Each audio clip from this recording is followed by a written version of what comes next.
I'm actually calling somebody. I won't tell you who I called if they don't answer. I can't tell you I got curved. Damn, I'm getting curved. Damn, this is crazy.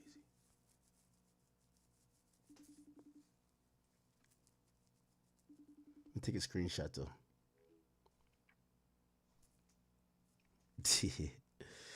All right. Anyway, why my little industry friends never answer when I want to call on stream, right? You know, yo, these niggas be calling me out of my sleep. Yo, Act, get up right now, son. Yo, Act, yo, help me out, clean this up. Like everybody, they call me at any odd time when I want to call them. It's like, yo, gang, we're in a studio session. The fuck? Anyway. Welcome, people. Welcome. We are at day 8. I'm a little bit lit already, but we will get through it. I am mad at myself. I want to just say it off top. I'm striving to get 6 hours in. I got to get, our normal stream is 6 hours. I know we're doing every day. We're on day 8 every day. And, I think you guys understand that you might not get 6 hours every single day. But I wanted to stream earlier today. Like in my mind, I was going to do a 5 to 11 or a 6 to 12. And of course, my stupid ass gets on damn near 11 o'clock. So for me to do a 6 hour, I would have to go till 5 a.m., which, this fucking Casamigos ain't gonna allow me to go to that, right? So I'll apologize for that because I owe you guys a good 6 hour stream. I do. Okay? Regardless, we are on day 8 of 30. And I do want to say thank you guys for motivating me. And I'm glad that I'm doing my best to keep it consistent. I want to give you all the vision of what this is going to be because I was talking to some people before. If we could complete this 30 of 30, we're going to get further to do bigger and better things. I know you guys have wondered, Ack, why don't you do a 24-hour stream? Why don't you do this? I see other streamers doing it, but we're on our own pace. I can't follow these niggas. Like, I see these niggas be like, yo, we're streaming for 30 days straight, 24 hours. I'm like, good luck to y'all. We got to get there organically. So I want to stream 30 days consecutively. And after we do that, I think it's fair that we could kind of up the ante. Maybe, I don't know. Maybe we try a 24-hour stream, right? 24 hours, you're here with me. Maybe some, it'll be on the desktop, some IRL, but it'll be 24 hours. But we got to see if we get through this 30-day streak first, okay? Also, I got to see if you guys want that. Sometimes I think you guys are, there's only so much academics you could deal with, right? And I understand that. Anyway, so let's get into what we're going to be talking about today. So if you guys haven't realized, we're still in the Shannon Sharpe era. And I'm going to be honest with you. Remember I said yesterday, Shannon should probably chill. I said it because I know these situations. Chat, nobody has a bigger mouth, pause, than me online. Like, people have sued me for dumb shit. I have a girl, I can't speak too much on it, but I have a girl who does OnlyFans that sued me because I said on stream or asking a question if she's a I don't even want to say the word no more. It's an actual real case. It's a real civil case. I've spent a lot of money just because these days suing for people who don't have money and when people are perceived to have money is beneficial to them. Their lawyers are probably free. I got to get the best lawyers. So just think about this. I'm getting sued because I asked if a woman who does OnlyFans, who's having sex on OnlyFans, I asked if she was a prostitute. Think about it. I only use my example to tell you what a civil case is. There could be somebody watching me, and by the way, I encourage you now, that said, I donated to Act like 5 times. He didn't read my donation. I'm suing him. I'm going to say he emotionally distressed. It's a wild world we live in now. Okay? Chat, didn't I tell y'all? Wait, I never told y'all about that. I told you about this case. Wait, chat. I'll pull the case up. It's just that I can't speak too much on it because I ain't gonna lie. I'll keep it 100 with y'all. I'm about $200,000 into paying lawyers, and it's the most bullshit case ever. It's almost to the point where I'm like, I think people are just trying to waste because you could either get done like the game. I don't want to get done like the game, where you got to hide your assets in your mama's name or something, or your manager's name. I don't have a manager. So if somebody sues me, I'm going to just answer it. But I'm not going to get a bullshit lawyer. I get the best lawyers. But they're getting free lawyers. So then what happens is they suck and they drain your money because you got to pay for lawyers. The person suing you, they don't pay for lawyers. Like the Shannon Sharpe shit, you think that girl's paying them lawyers or paying Tony Busby? No. What do you think that Shannon Sharpe is paying? Somebody said I spoke about it multiple times. Yeah, I did. I'll give you an update on it. Because, I always hear people say, yo, Ack, man, you like talking about other nigga shit, but not your shit. I always tell y'all, any case y'all ever heard I caught, and by the way, I have no criminal cases, but civil cases, you guys should look it up. Follow these cases. Y'all could talk about it if y'all gonna be fair. I can't talk about it because I'm paying attorneys. I'll give y'all an update, though. So, this lawsuit is 2 years old now. Okay? They claimed I defamed them on this stream because I called a OnlyFans model the P word. Cool. We still haven't even got to discovery.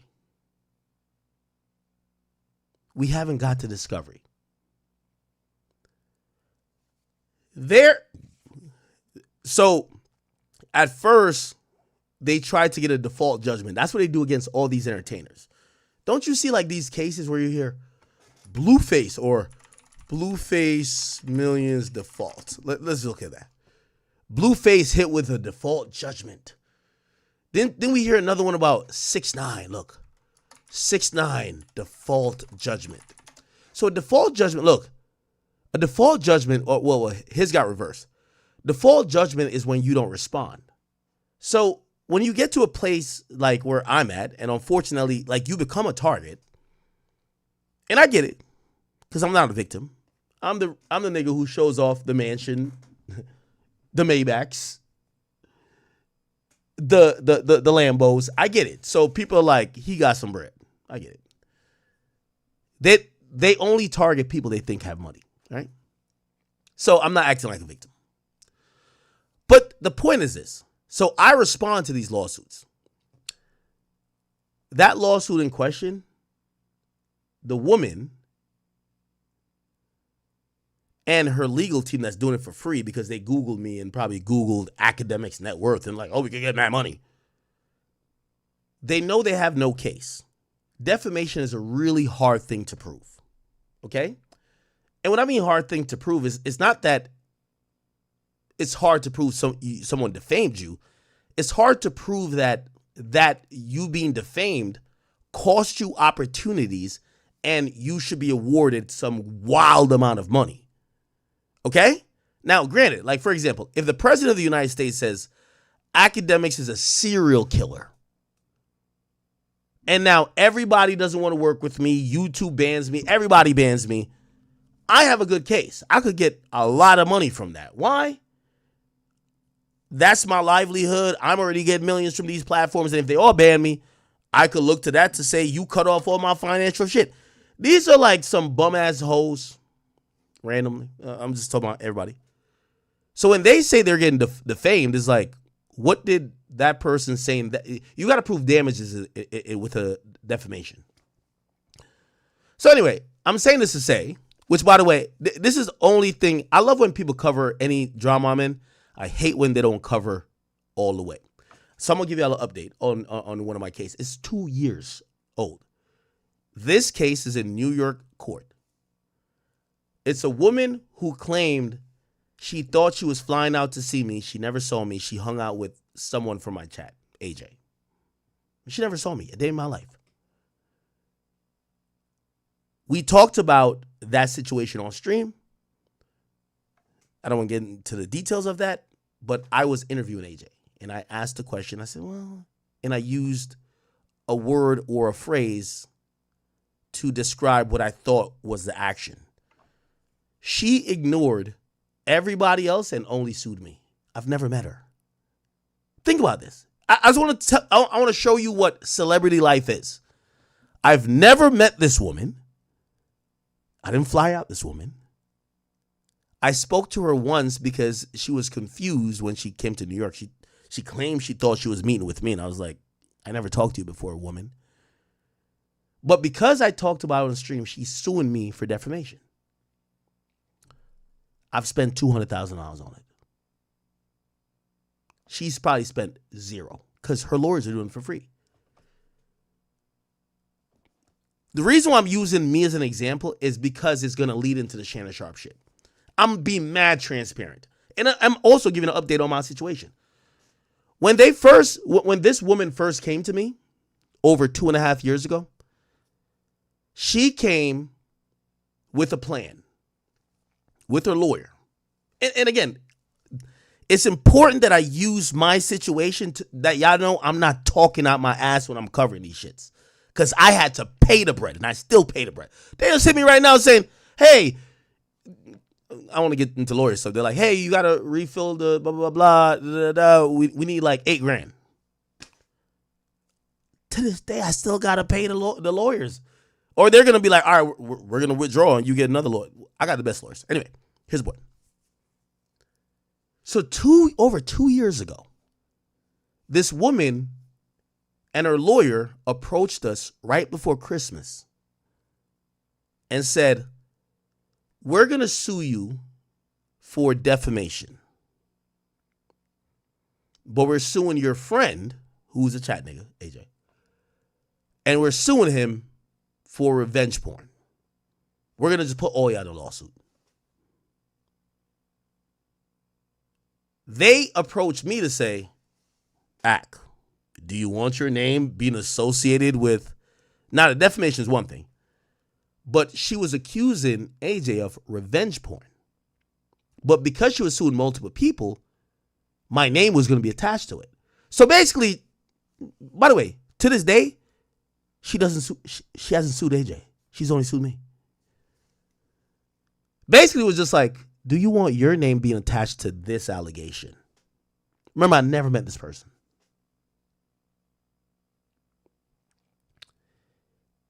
They sent a demand letter asking for $300,000 right before Christmas. And they said, you have until, I think it was like New Year's, to give us an answer. Otherwise, we're going to the press. $300,000? Suing is easier than OnlyFans and prostitution. My lawyer's doing their due diligence. We had a call. They said, hey, we have to discuss their offer. I told my lawyer, I will drain every dollar in my bank account. I will spend $20 million. I'm not giving that bitch $300,000. You're crazy as fuck. Because I know what extortion is. I know, and I've realized, and I've covered a lot of these, and I've gotten these. This is what the game is. Shortly after we were lagging our feet, BuzzFeed hits me up. Glad they bellied up. They said, hey, a lawyer has sent us a document that you're going to be sued for revenge porn. Now, this woman was accusing AJ or whatever of filming some sexual encounter they have. Just remember, I never seen this woman. I never fucked this woman. But I'm a co-defendant. They don't care about these other people. They care about me. So now BuzzFeed's asking my lawyer for a comment because they're going to run a story. At this point, I'm with Complex. I think, am I with Spotify? Yeah. I don't know if I was with Spotify yet. I'm like, what the fuck? This has nothing to do with me. Now, the only thing she has me on is defamation. She says I said something on my stream. I called her a name, which is still frivolous, whatever, but cool. But BuzzFeed is starting to ask about revenge porn. And I'm like, they're using this to force me to pay $300,000 to this woman. Chat, I'm going to be honest with you. I always say two things to y'all. I don't negotiate with terrorists and I don't negotiate with dots. You can't do it, bro. And I'm glad I've never had the road that was set forth in front of me paved with gold, because rather than paying, my Lambo costs $300,000. Rather than paying $300,000 just to keep that clean image, I said, bruh, I'm going to just, I'll address it head on, and bruh, I'm not paying this woman this, bruh. I'm like, this is extortion, bruh. Like, what?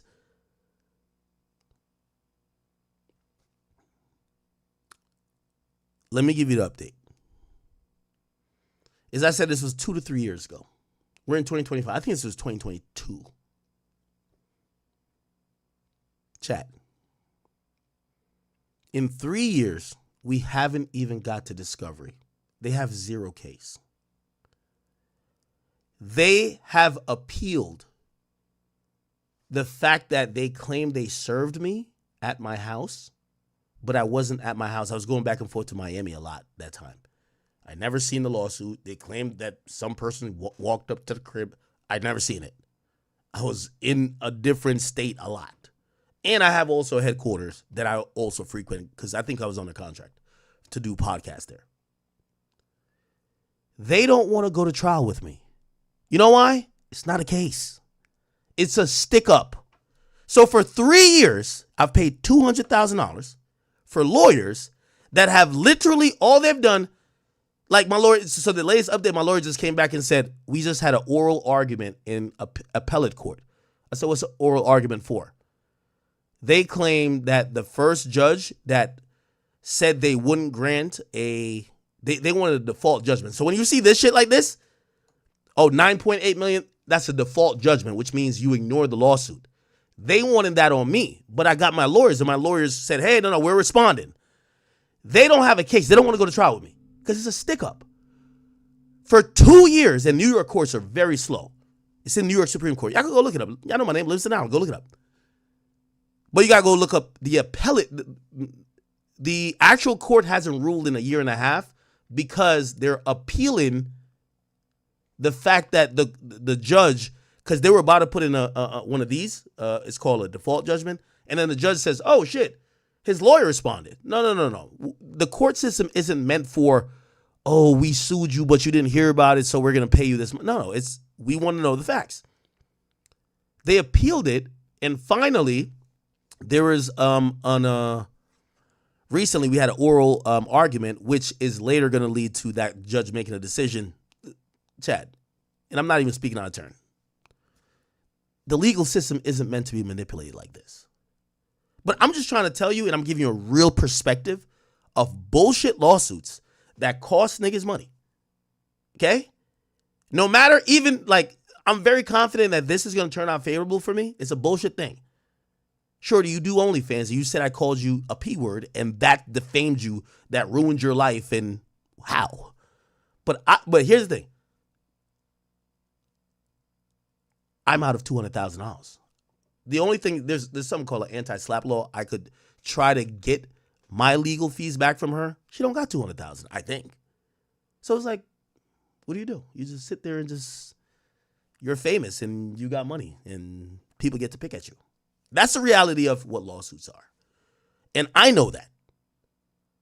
I don't think I've ever been sued by anybody who's paying for their attorney. But when I'm getting an attorney, I got to pay out the ass. So again, and I'm not sitting here being a victim because I get it. Heavy's the head that wears the crown.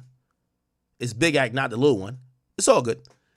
But I give y'all that context that when we see lawsuits, if y'all ever see me reading some shit and I got that face like, oh, here we go again. It's not because it's because I know how this game is played.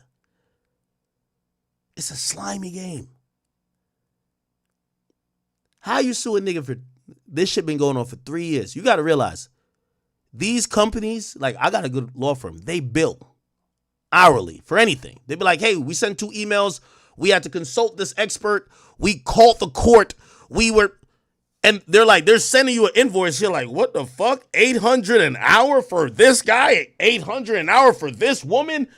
You find out you got 3 of the best attorneys. You think you done paid damn near $3,000 an hour for them to rep you. And you know what the other person is saying? They're saying, oh, we knew that's what's going to happen. You're a celebrity. You're rich. You should have just paid us. I'm going to get it off of me and just get to Shannon Sharpe now. Let's do the math, chat. The chick asked for $300,000 before this all started. I'm down $200,000 already. But I'm standing on principle. We haven't got to discovery.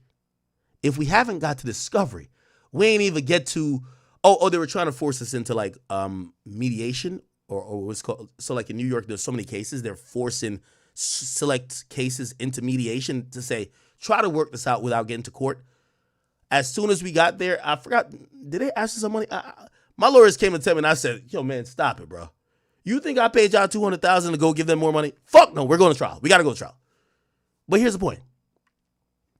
You think that other lawyer that represents them ain't saying, you know, you could have just, that $200,000 in mad calls with your lawyers, you could have just paid us the $300,000. And actually, we asked for $300,000. Maybe you could have countered with $200,000. You would have been good. That's the thing. It's a stick up. That's the point. Now, the reason why, and I'm being very honest about my situation, and I know it's still current, but it's super frivolous. It's defamation, right? The reason why I didn't pay that is because I knew if it was ever seen that, and by the way, at that point, this was before all this other bullshit ever happened to me, before another chick sued me and before, shit, I got a dog bite, shit, whatever, anyway. I didn't pay that because I didn't want a headline to say academics settled with a woman. It wasn't going to say for defamation. They were going to put the top thing that got nothing to do with me. Settled for revenge porn. No, it's open the floodgates at that point. So that's the reason why I never, but even then, I'm not paying no chick no $300,000. Come on, bro. I'm still not doing it. Like, come on, bro. Like, I'm not even a trick like that. Come on, bro. I can't even do that. No. So anyway, that's the reason why me particular. That's an update because I know people. I see all these pages who are interested in supposed cases of mine, but they never report the reality of it. Go look in New York court. Go look when that case started. We ain't get to discovery yet. We ain't get nothing from them. We've been trying to schedule depositions. Can't get that done. We are stuck in appellate court where they're trying to say, and by the way, our lawyer went to their lawyer and said, you know, you don't got a case. And they basically said, you know what they said? We're just going through the motions. You know what I mean? Because they know eventually, usually a celebrity pays up. Okay, enough of me. I'm saying this to lead into the Shannon Sharpe shit. Chat, this is completely horrible for Shannon Sharpe. He caused a lot of this himself. I can't even comment on if he's playing it well or not because I don't know what the strategy is. I fear that Shannon Sharpe knows for a fact that there's a lot of things this woman has collected against him. He knew this day was coming. And the fact that his team offered $10 million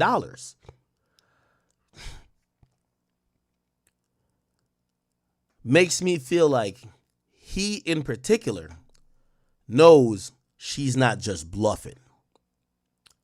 Now, my issue, or not even issue, my thing with Shannon, in the sense of how you're going to handle this, is when he put out this video. Because it's no way this video could be true. Listen to this. To my family, friends, supporters, and colleagues, I want to speak to you directly and from the heart. This is a shakedown. I'm going to be open, transparent, and defend myself. Let me stop it there. You can't. Shannon, and you like twice my age, nigga. And every time a woman has said something or anyone has said something about me, I want to say a lot about it. You can't say nothing. There's the reason why you have lawyers. You can't play the PR game yourself. And this was probably Shannon's first error, because I think he thought he was going to go back and forth, tit for tat. And oftentimes us media guys, because we have this microphone here and we know our audience, like we got a bunch of people in here, we know it's kind of powerful. We're like, yo, we could go do our thing. We're going to be able to balance out whatever this is. Here's the thing. An experienced lawyer is just going to slow leak all of this shit. They're going to you're not going to go online and every day and debunk it. So this was the first day when he's like, yeah, no, I'm going to respond to everything. Nah, Shannon. Nah. Because this isn't right. This is all being orchestrated by Tony Busby, who has targeted Jay-Z. Tony Busby targets black men, and I believe he's going to release a 30-second clip of Now, I'm going to pause it right there, too. Shannon, let me tell you this. I've been through hell and back. Let me tell you, my audience right here, all my chat niggas, everybody in the chat, just spam a scorpion if you've been rocking with me through all of this shit.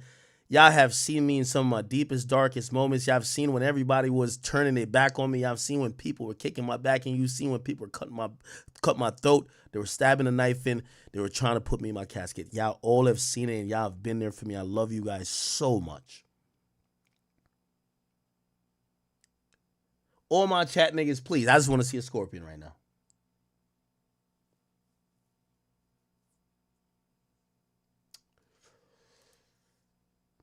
Chat. If you've been watching me for a while, there's a few things you're going to be like, yeah, I've heard Axe say this. And I'm going to be honest with you. A lot of the stuff I've been through changed how I cover people. And maybe that was God's intended purpose, to be like, you've covered shit with people with lack of empathy, and you treated them like because they were rich or famous or a celebrity or a rapper, fuck them. And maybe that was God's way to say, let's see how you feel under the same fire. I don't know. But that was important to me. And I'm going to tell you why I say that. If anybody's watched me, you guys know I've always said this one term. It's a Jamaican saying.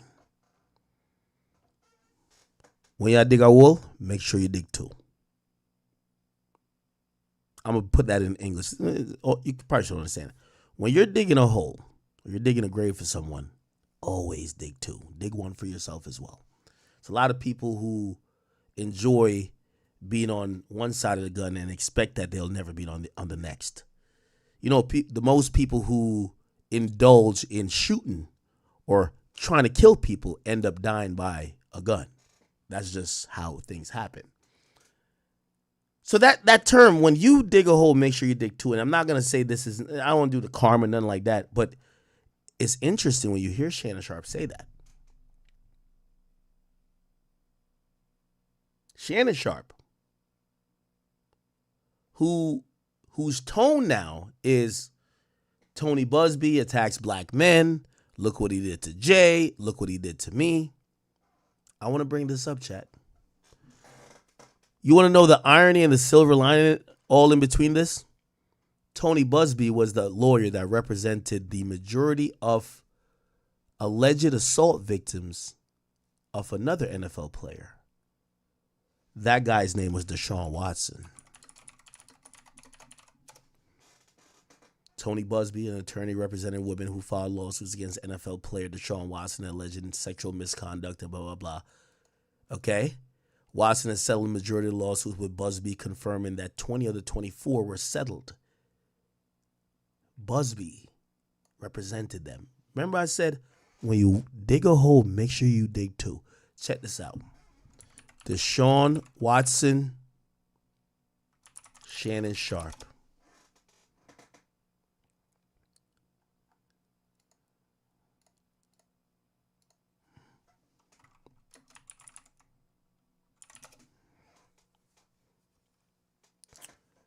Hold on. Let me get the actual article. Shannon Sharpe was one of the harshest critics to Deshaun Watson, basically saying that he was a man that wouldn't learn, and blamed the fact that he got accusations on him on his ill behavior. Basically saying, you're fucking up. Hold on, give me 1 second. I'm going to pull it up. Here we go. Where is it? Look. Deshaun Watson, Shannon Sharpe, he's not sorry. Check this out. Wait, can I find it? I don't know if I can find it. Hold on.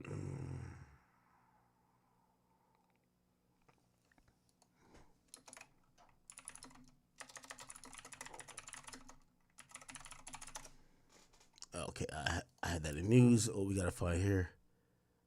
Look. Shannon Sharpe says about Deshaun Watson, he ain't sorry. He only apologizing due to fear of massive punishment from the NFL. That was Uncle Shay Shay criticizing Deshaun Watson when Deshaun Watson was being targeted by Tony Busby, who was gathering a bunch of women to say Deshaun Watson did SA. It's only until he himself get targeted by Tony Busby that now, what is his rhetoric about that? To my family, friends, supporters, and colleagues, I want to speak to you directly and from the heart. This is a shakedown. I'm going to be open. Now it's a shakedown. What I tell you, when y'all dig a hole, make sure you dig two.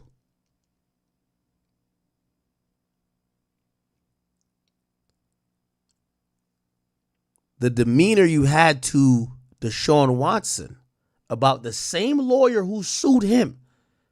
You're talking about Jay-Z. That same lawyer sued him 24 times for 24 women. And you sat up there and said, Deshaun is only apologizing because he loved that NFL check. You didn't say, why is one lawyer? You didn't think about that. You didn't care. When you dig a hole, make sure you dig two.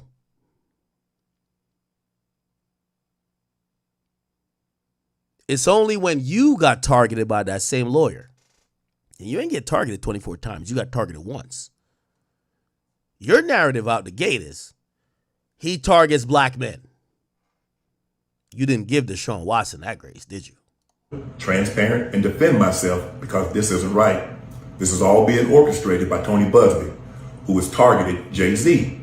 Tony Busby targets black men, and I believe he's going to release a 30-second clip of a sex tape. He targets black men. That's what he says now in 2025. Okay? On Undisputed, Sharpe said the apology was a little bit too late. Once the ruling had come down, you know, you settled the case. It's not skipped. You just come out and say, hey, I can put this behind me. I apologize for anybody who was impacted. My behavior, blah, blah, blah. You got people that could work, you could move on.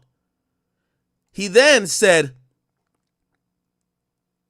that's what should have happened. Once you settle, you come out, you word it appropriately, you move on. But when you sell these cases and don't really say nothing, he's not sorry. So I think the timing is a lot to have to do with the apology. Skip, timing is everything with an apology. He retweeted, Pro Football Talk, per source, Roger Goodell will not personally handle the Deshaun Watson appeal. He would designate someone not with the league to handle it. Here's what Shannon's saying. I've got an idea. What if we let a former judge that's agreed upon by both parties decide. When you dig a hole, make sure you dig two. Do you think Shannon Sharpe would be in this same mindset about himself?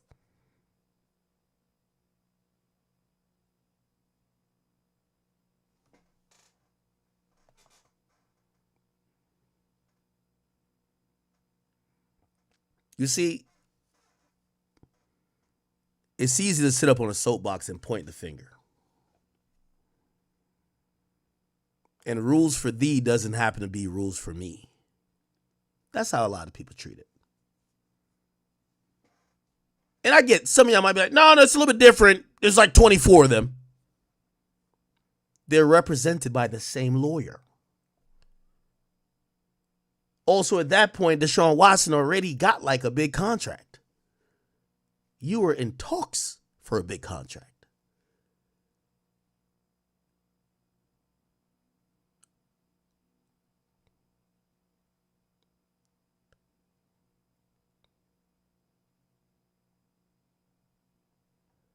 Just a little parallel, I realized. That tries to make me look guilty and play into every stereotype you could possibly imagine.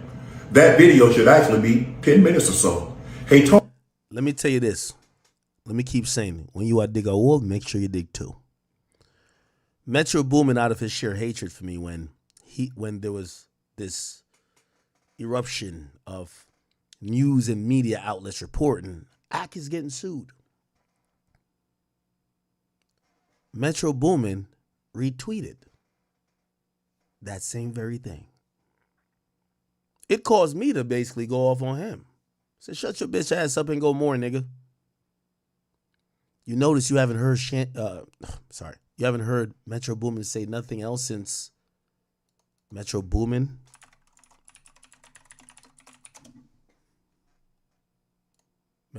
caught the same case.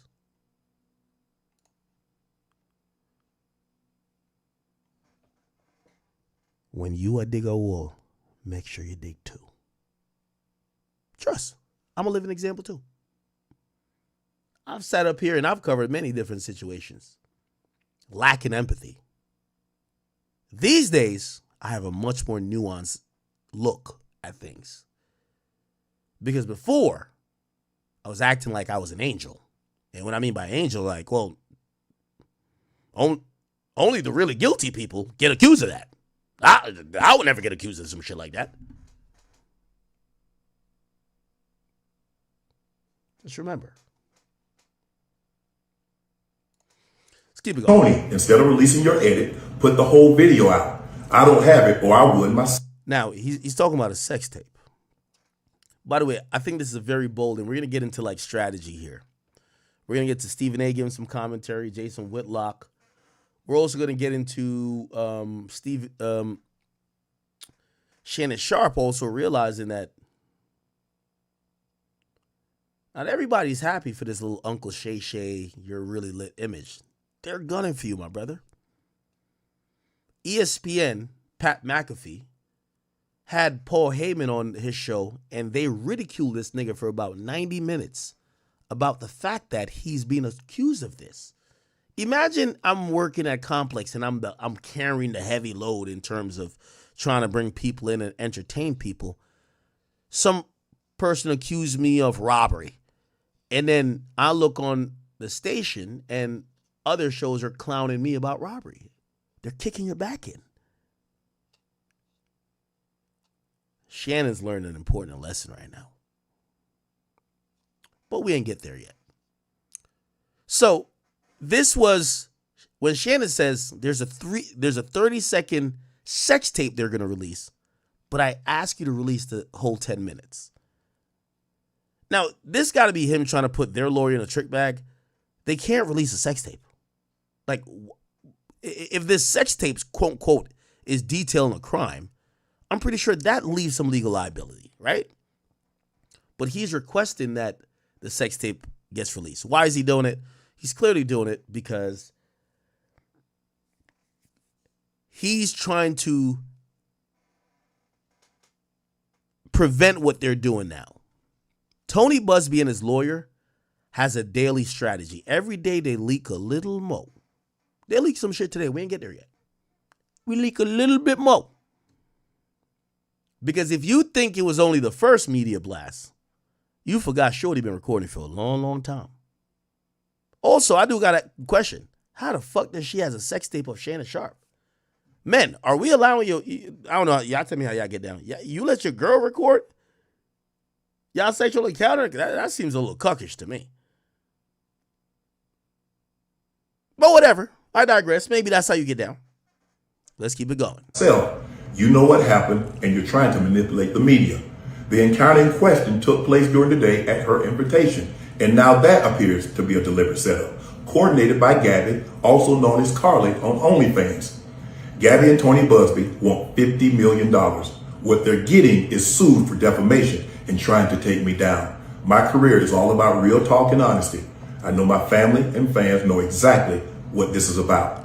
Now,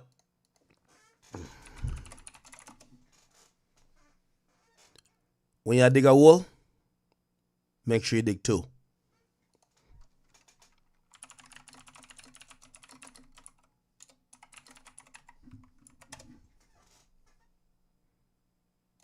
Address the elephant in the room. You're trending on Twitter. That ain't got nothing to do with me. Guys, the news of the day, absolutely, it doesn't. What y'all want me to say? That ain't got nothing to do with us. Yeah, that ain't got nothing to do with me. So there's nothing to address. I don't know why everybody if you notice, everybody's posting it. They got me. In the 42 pages, it don't mention nothing about Shannon Sharpe did anything. But y'all want to get clicks. So y'all mention me. Right. Now, what's not really kind of seen here is that his demeanor when this broke is one of those, you know, when your op die and you be like, yo, today's a good day. Like, you're not really saying nothing, but you're like, yo, why the sun so bright today? Like, today the perfect temperature. Like, damn, like, everything smell good. Like, you know when niggas want this they op, but they don't want this they op. They're like, yo, nah, today I feel energized. Like, that's kind of what he was on when Skip basically got sued. He's off of Fox Sports. Uncle Shay Shay's cooking. Everything is good. It was almost like life is good when your ops is getting fried. Let's be honest. What I say? When y'all dig a wool, always dig two.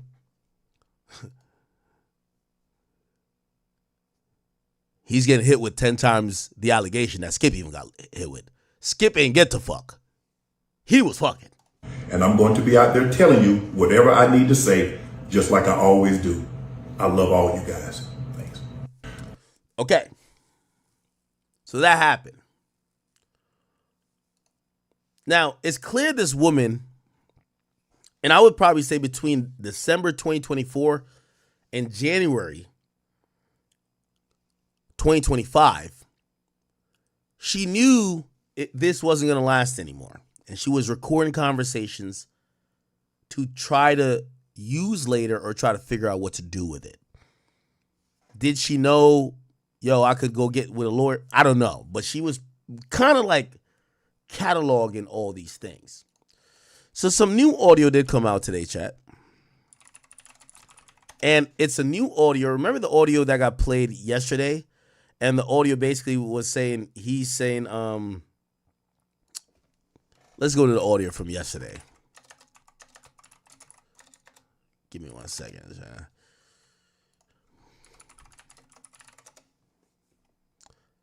So the first audio was this. Right? Check this out. Watch, we're going to play a nasty ad. Yeah, they were playing an ad. Anyway, while that happens, shout out to everybody who's tuned in. Okay, we cooking right now. Are we cooking on Rumble? Shout out to all my people, my Rumble-lights. Shout out to all my people on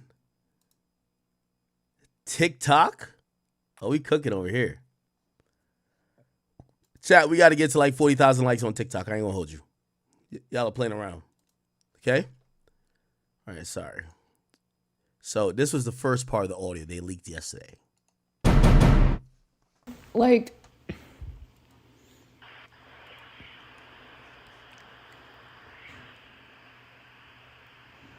I don't know. Anything I say, you're just gonna like get mad at, and you're just gonna hang up on me. So I feel like I'm not gonna hang up on you. Here's what it is. what? What does that even mean? Nothing, Gabby. You want to be a dick to me now, so. I don't want to be. Don't manipulate me. Oh, Lord have mercy. If you say that one more time, I'm gonna fucking choke the shit out of you when I see you. Now, Uncle Shay Shay, I know you got me blocked. By the way, I don't have a problem with you. So you can unblock me. So it's all good. But I get it. I called you Zesty, and I get it. I'm going to be fair in both sides here. And by the way, these are amateur, opinions about this because honestly, how do I know? How do anyone know? Like, it's going to get resolved in court or not. This is what I personally do believe. Shannon, I don't think it's in your nature. Like, you had another situation before. I don't even want to bring it up to make it hot. But there was details of how you were personally with a woman. None of it said that you love to choke women. I actually do not believe that you're someone who chokes women or likes to do that type of thing or threaten to choke women. This is my theory, what I think happened with this situation. And by the way, it's probably not going to make you look good either. I think you got with a woman who had certain kinks, who you a unk, but you kind of trying to keep up with the times. From your text messages that you showed from her, she was putting you on to some BDSM stuff. She was letting you know that, hold on, sorry. She was letting you know that she liked when men were not necessarily aggressive, but would be dominant and force submission.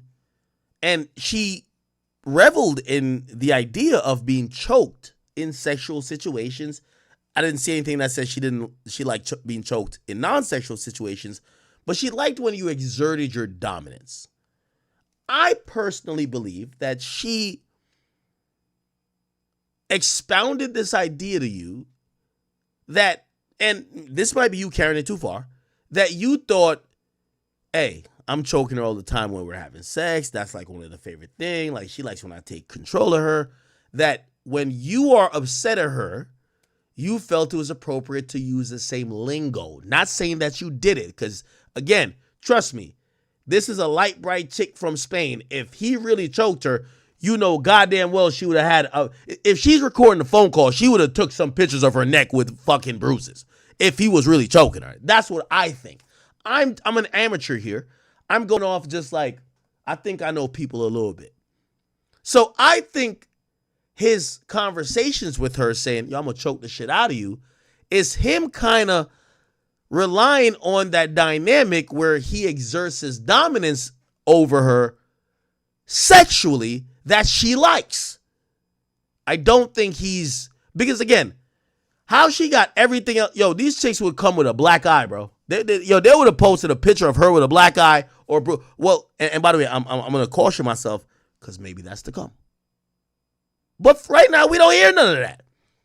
We ain't hear, you choked me to death, right? Like, we ain't none of that. Or, you choked me till I was on concert.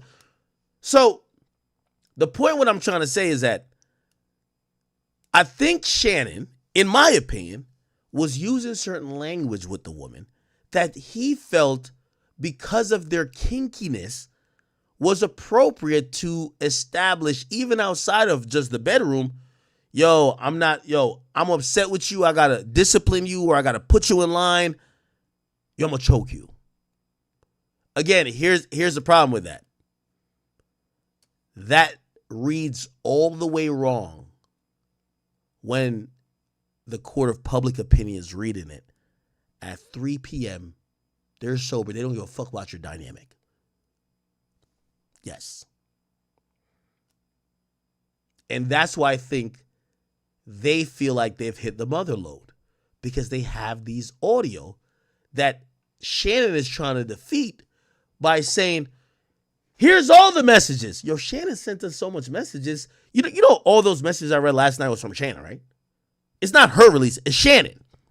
Shannon is trying to give us all the info that we could interpret what she's putting out with some contextuality to say, oh, Shirley, well, you were requesting him to choke you in other times. Here's the problem. The woke audience don't care. They're going to be like, well, who cares if she requested that he choke the shit out of her 30 minutes before? It was 30 minutes later. She didn't want to get choked. He's an abuser. He's a predator. He's whatever. Let me keep going. Thank you. Okay.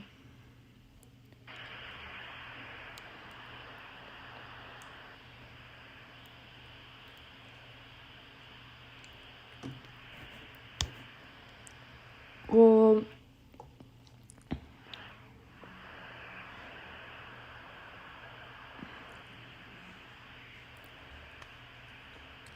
this dead air, if I was Shannon, would concern me.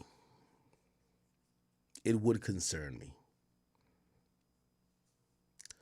I personally believe Shannon was consumed in this idea that he felt this woman had a kink and respected like this dominance, and he played into this role. Chat, I'm not asking y'all to believe me. I'm not here sticking up for Shannon Sharpe. The nigga got me blocked. Who gives a fuck? I know a homie who, I'm giving this an anecdotal story where like his actions to do with the girl he was dealing with started to match what their dynamic was, what he felt she respected. Like, if he told her to do something, she would kind of buck at him.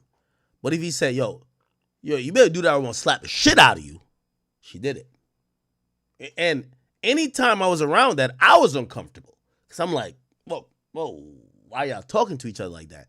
You know what he would tell me? Nigga, this is my bitch. This is how we get down. And that's all I keep telling y'all. Remember I told y'all with the other story? Anytime you see a woman claim something happened and she go back to the man, mind your motherfucking business. Because you don't know what their dynamic is. Okay? So, obviously, we have no proof of, well, actually, we do have some proof of some shit happening. She went back to him, but I'm not going to claim that happened here. Let me just play. I don't.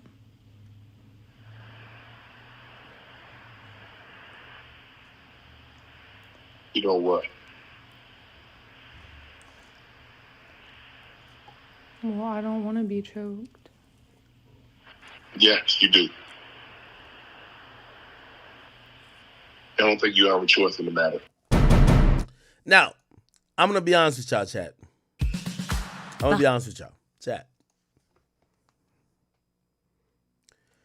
If the rumors are true,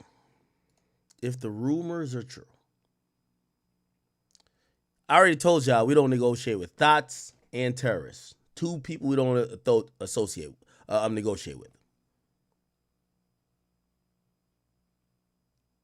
If I'm Shannon Sharpe and somehow me and my team came to the agreement that we need to pay this woman $10 million or offer her $10 million for a settlement, and she turned it down, I'm shitting bricks.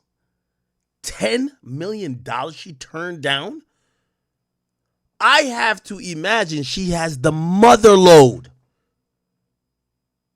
She turned down $10 million? Yo, this idea that Cassie got 30 or 50 or whatever the case is, bro, Diddy's a whole billionaire. And even then, I heard it wasn't like what we're hearing. If you offered a chick $10 million, she turned it down, bruv, you better get your memory in order. What do you think she got on you, nigga? Now, that conversation that y'all just saw in there, clearly they've broken it up and they're putting it out in pieces. This was a new piece of audio that they put out today. Check this out. It's a new piece of audio. Well, you're coming to LA tomorrow? Yes. Now, here's the thing. I keep seeing people saying, it sounds like AI. Why does, like, he sounds a certain way, she doesn't sound a certain way? And they're like, Unc is smart. He would have known. This sounds like somebody sent you up. I don't know the full context of this, but he seems mad. And maybe that's why he's oblivious to the fact that she's recorded him. He seems upset at her, thinking that X, Y, and Z, and he's probably like, yo, she needs to get it right.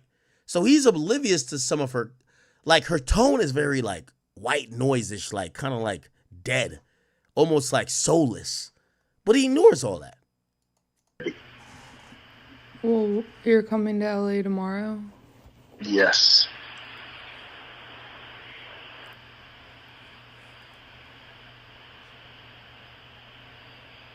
Well, I don't know why you want to go out. Don't worry about it, Gabby.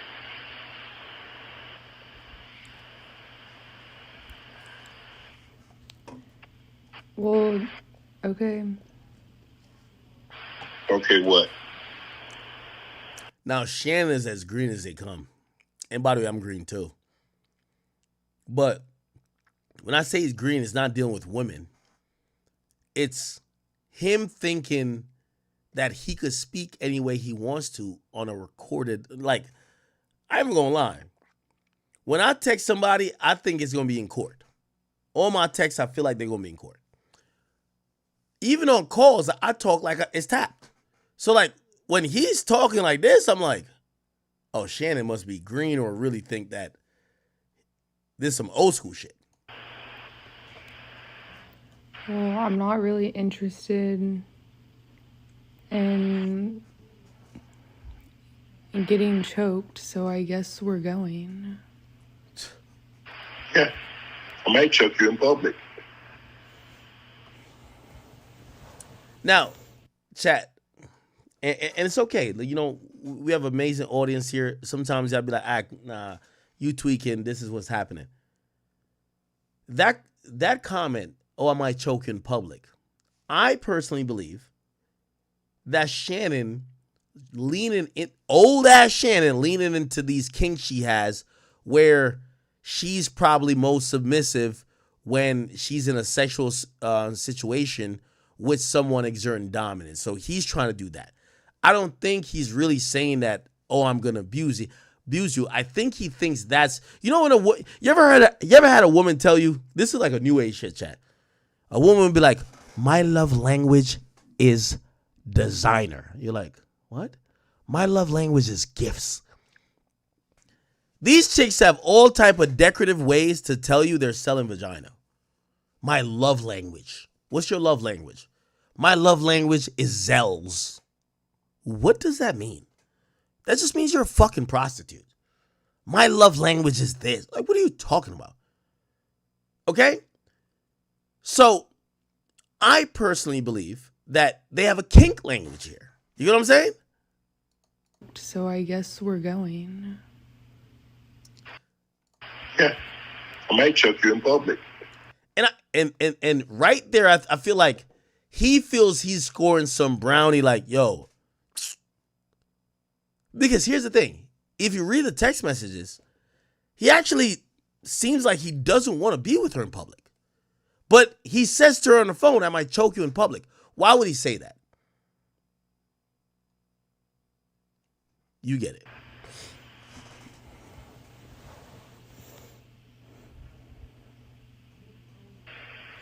Big black guy chokes small white woman. Oh, no.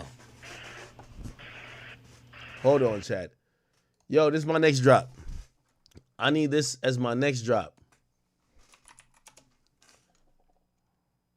I need this as my next drop. I need this as my next drop, chat. This is my next drop, chat. Richard Jefferson, I sentence you to 500 lashes for conduct unbecoming a black man. Stephen A. Smith, I sentence you to 4,000 lashes for conduct unbecoming a black man. Chris Broussard, Rob Parker, I sentence you both to 2,500 lashes for conduct unbecoming a black man. Michael Wilbon, you fat, bald-head, no-neck midget. What? I sentence you to 3,000 lashes for conduct unbecoming a black man. 3,000? Snow Bunny Shannon Sharpe, you're the biggest and strongest of everybody. Hey, this was 2 years ago. This was 2 years ago. Look. Bunny Shannon Sharpe, you're the biggest and strongest. Sentence you to 3,000 lashes for conduct unbecoming a black man. Snow Bunny Shannon Sharpe, you're the biggest and strongest of everybody on the list, so I'm going to have to sentence you for 10,000 lashes for conduct unbecoming a... Chat, is it safe to say if Shannon Sharpe had gotten the 10,000 lashes, he wouldn't be in this position? He needed the 10,000 lashes. Black. Michael Wilbon, you fat, bald-head, no-neck midget. I sentence you to 3,000 lashes for conduct unbecoming a black man. Snow Bunny Shannon Sharpe, you're the biggest and strongest of everybody on the list, so I'm going to have to sentence you for 10,000 lashes for conduct unbecoming a black man and saying that no black woman can make you happy. 10,000 lashes for Snow Bunny Shannon Sharpe. Who else we got on this list? God damn. God damn, chat.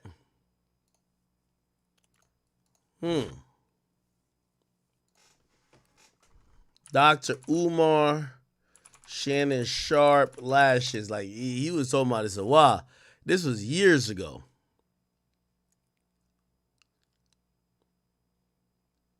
Live when he wasn't looking. I just hope for my Uncle Shannon Sharpe that the Snow Bunny didn't tap the Instagram live while he was popping that Viagra pill. I just hope for my Uncle Shannon Sharpe that the Snow Bunny didn't set him up, because if he didn't hit that button, I don't know how in the hell that button got hit, and he says he's... Chat, did we ever find out who Michelle was? For whatever reason, when I heard the name Michelle and he accidentally was piping some shit out on live, I said, Michelle? I know about Michelle Obama. Oh, Michelle's a black girl. My boy, he ain't bunny hopping. He with a sister. I ain't gonna lie, chat. I'm gonna tell you how much I got into it. Pause. I was listening to the moans. I was trying to say, oh, that's a black girl moan. I think that's a Afro-Latina moan. That's a melanated moan. That moan right there is come from the pyramids in Africa. Hold on. I gotta play this. Chat, I'm drunk. I ain't gonna lie to you. So just forgive everything I'm doing. What? This right here. Ali's story. I got a chance to go somewhere. Where did I go? Say it again. Africa. That's what I thought when I heard about Michelle. But let's keep it real. Shannon don't like nothing as black as him. Africa.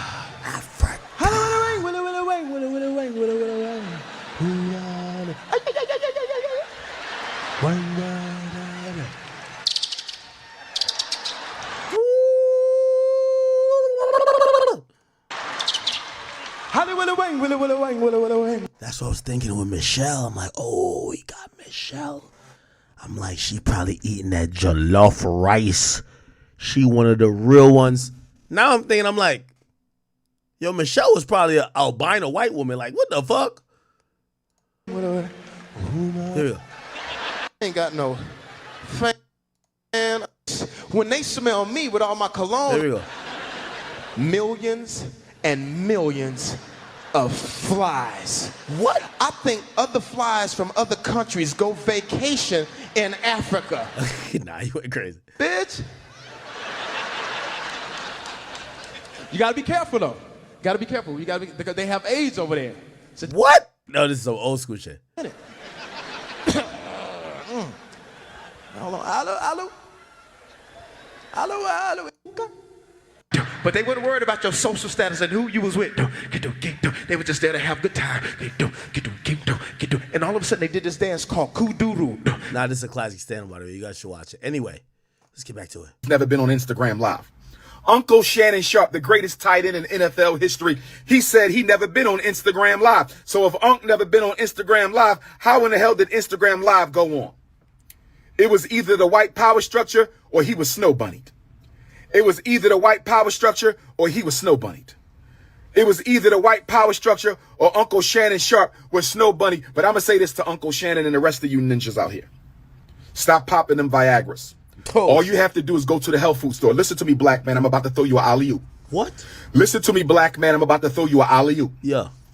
Listen to me, black man. I'm about to throw you an alley-oop. You don't need Viagra. All you need is red maca and black maca, M-A-C-A.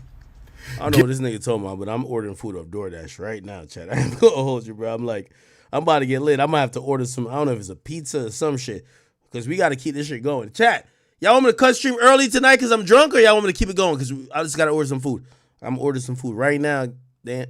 Hold on. Y'all want to help me order food? Chat, like where I live at, because it's all mansions around here, there's like no like convenience stores. So like, DoorDash works off how far the shit is, so it's mad far for me. I got Wendy's, Papa John's, Taco Bell. I don't eat Taco Bell. That's crazy. Dunkin' Donuts. I only drink coffee from there. What the fuck? By the way, it's after midnight here. I'm gonna have to get Papa John's probably, right? Because it's pizza. What the fuck? Chat, we about to order some shit.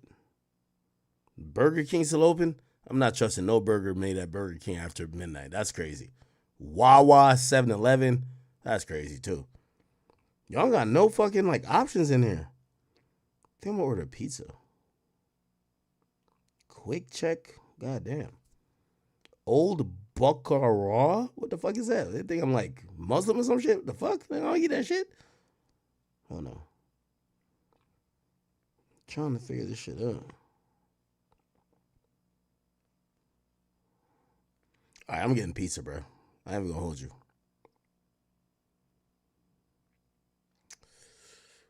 Should I get wings? I'm gonna get some wings. I ain't gonna hold you. Get some.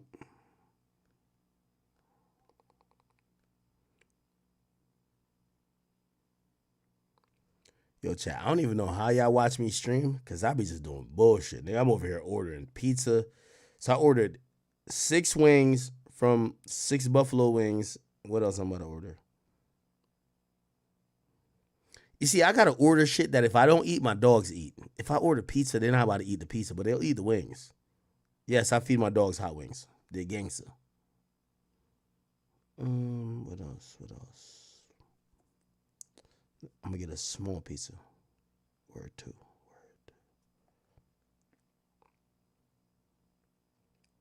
Yo, chat, we doing a 30 for 30. Y'all going to see me do a lot of shit on here.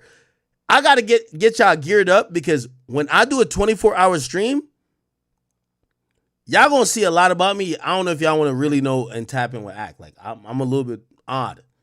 Like, I'll tell y'all right now, when I get up in the morning, I spend an hour. I take an hour shit. I ain't going to hold you. I go on there and I watch all my YouTube videos. So I watch the videos from last night because I'm usually drunk. Like, I'm drunk now. So I watch me again. Then I watch No Jumper, and I watch Vlad, and I watch Wack tell on himself, and I watch everybody else. And I'm in the bathroom for an hour, and then I do that, and I take my dogs out. That's what I do every day.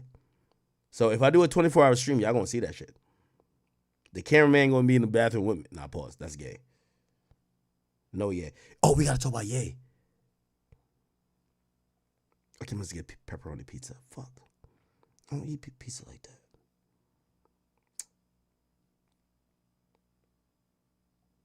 Okay. What the fuck? Oh, I almost ordered 2 pizzas. Said $42 for 2 pizza for a pizza, but it's $20. All right. So I'm spending $43. I'm getting some wings and pepperoni pizza. I'm not Muslim, so I can eat pork, I think. Anyway, let's get back to it, man. Throw your alley-oop. You don't need Viagra. All you need is a honey pack. That's a fact. Those are this nigga. Chat, I'll give y'all the link. I might have to drop my own honey pack. Y'all get a honey pack, nigga. You gonna feel like Goku when he was whipping all them niggas ass, Cell, Freeze, all them bitch ass niggas. if you fuck what this nigga talking about, all that natural shit don't work. Yeah, all y'all need is a fucking honey pack. You pop one honey pack, nigga, you gonna think you Super Saiyan 3, nigga. Facts. Trust. I know the shit was so potent, the FDA banned the shit. Because I used to cop it off Amazon. I ain't gonna hold you. Amazon was like, no more. FDA said no good. I'm like, what the fuck? Nigga, I feel like I'm copying it from the dark web at this point. Y'all fuck with honey packs? All right, whatever. Fuck y'all niggas, man. Anyway. Red maca and black maca, M-A-C-A. Get on Amazon right now. And No. I'll give y'all the secret link, the chat nigga membership exclusive link. The honey pack you get, by the way, this ain't no drug and shit. This is for you to take as a nigga. Feel me? Like, I ain't gonna lie to you. This is mad TMI, but I'm drunk. Nigga, I feel like I be, like, my shit so hard, I feel like I got like an extra inch and a half. Pause. Extra pause. I'm done. Order you some maca powder or some maca tablets. All right, let's get off of this. All right,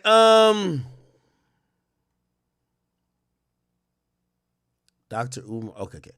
So, back to this new thing. So, this is what Dr. Umar said. Wait, hold on. Shannon Sharpe had the snow bunny virus when he was in high school. Shannon Sharpe never liked black people. Shannon Sharpe never cared about black people. Maybe that's why you don't date black girls.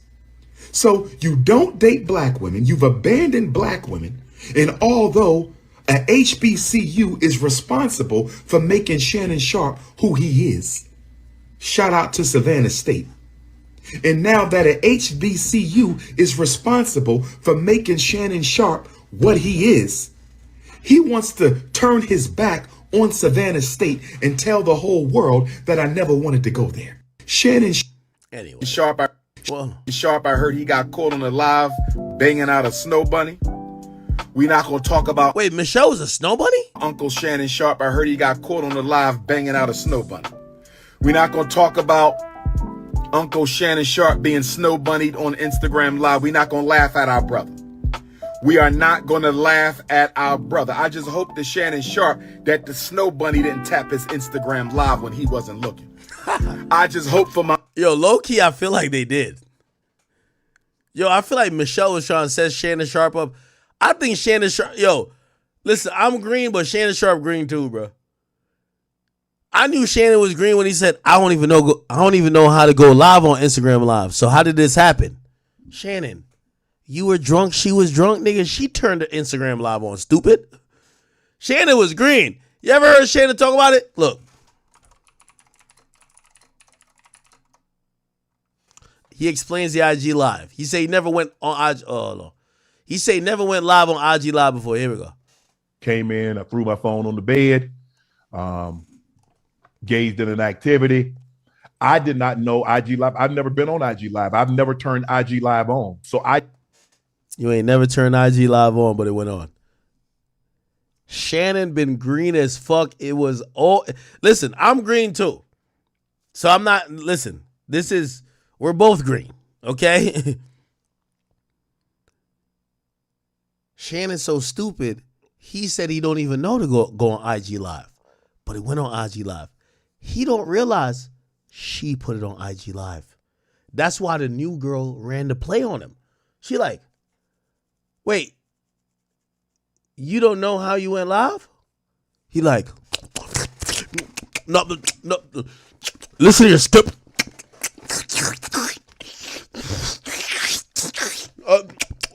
Listen to your skip. I don't know how it went. You know what that chick said? Oh, this is a stupid ass nigga. All right, bet. I got my play ready. How the fuck you ain't know that shit? I thought he was trolling here. If Michelle lined him up, nigga Gabriella was like, oh, hold up. I got a mean play for your stupid ass. I don't know how it works. Yo, didn't I tell y'all last night? I said Shannon Sharpe should stop fucking chicks under the age of 40. Once he says, yo, Shannon was texting a girl. It was like 11:30. She said, yo, I need some dick right now. You know what he said to her? It's too late. You're going to tell a young thought? She's 20 years old. that it's 11:30, she can't get no cock? And you think she's going to be faithful to you? And so all of a sudden, my other phone is going off and people are calling me FaceTime that I've never talked to a day in my life on FaceTime. And it didn't, I'm like, why are y'all calling me FaceTime? And after a while, Jamie, and he says, Shannon, you on IG Live. I'm like, doing what? You know, I'm like, what am I on IG Live for? I ain't hit no IG Live button. He says, they can hear. I'm like, so now, Ocho, you know, I say ask for patience. He said they can hear. And now I'm starting to get agitated again because you call me and say I'm on IG Live when I know I didn't click myself on IG Live. Yo, Shannon Sharpe set himself up. Yo, Shannon, Michelle lined you because you're dumb. You're not even dumb. You're just older, so you don't know. And trust me, Gabriella realized, wait, this nigga that stupid? She start running a play on you, bro. This is why, Shannon, if you gonna fuck with the YNs, like the YN chicks, you got to be in the mindset of a YN. You're in the mindset of Unc. You're telling a woman, oh, it's 11:30, so I got me a skip.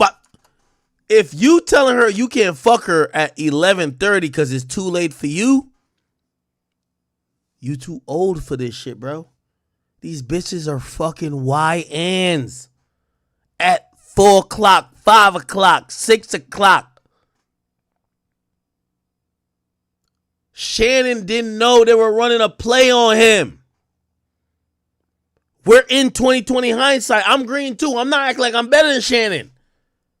But all I'm trying to say is that I do believe Shannon when he said, I don't know how I went live.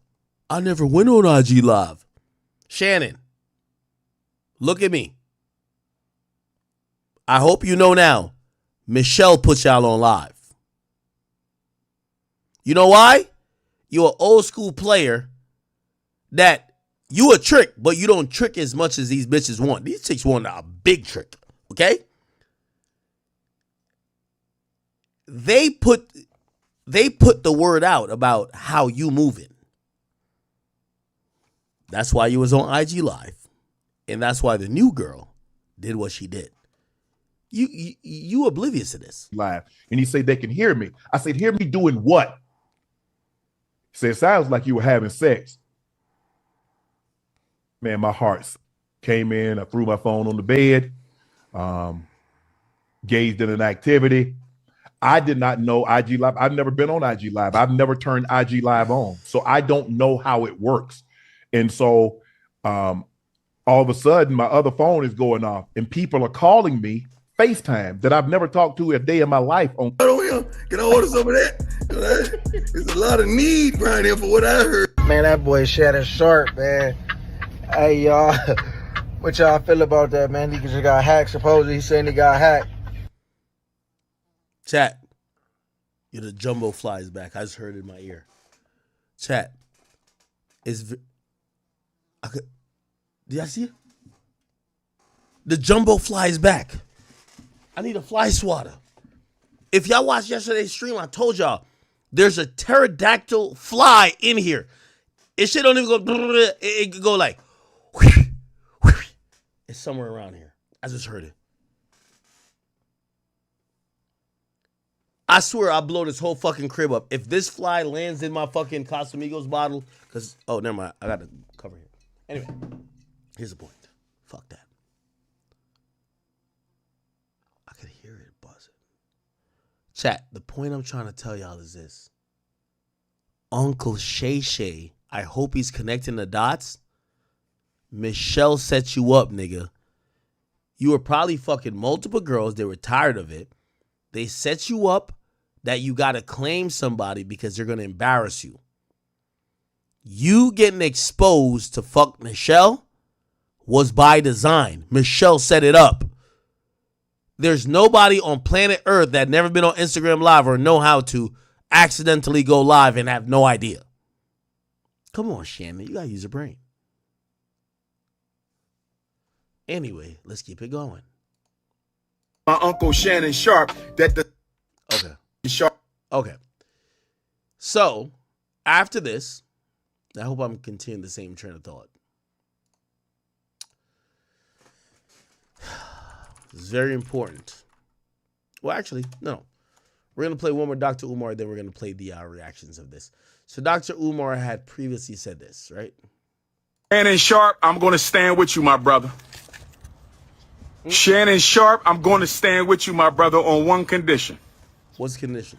I'm getting text messages from all over the African universe telling me that Shannon Sharpe was accused of the unspeakable.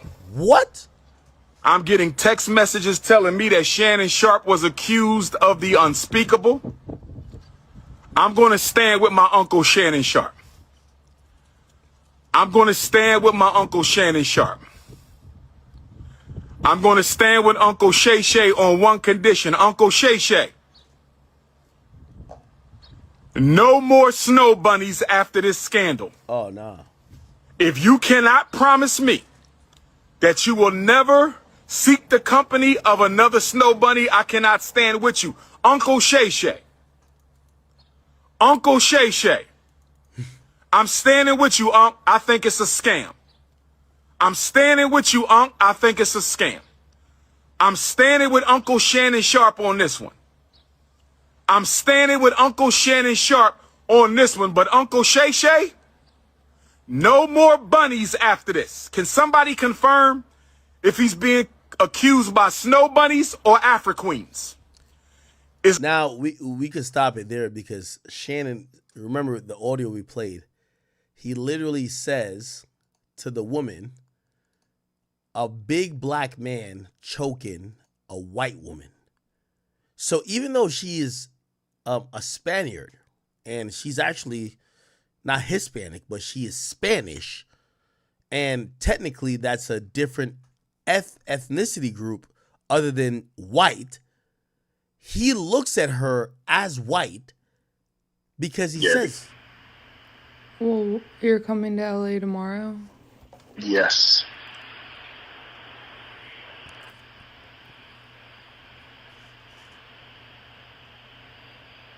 Well, I don't know why you want to go out. Don't worry about it, Gabby.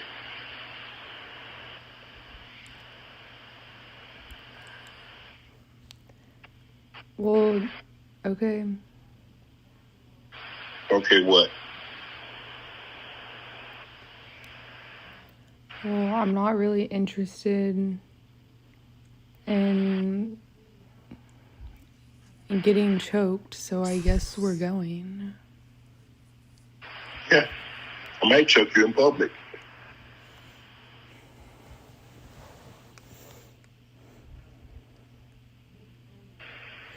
Big black guy chokes small white woman.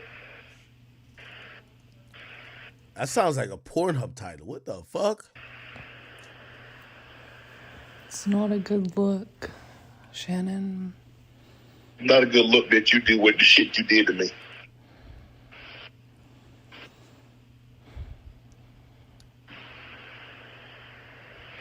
Okay, well... Well, what? Wow. Okay. So that was that audio. Now here's the thing.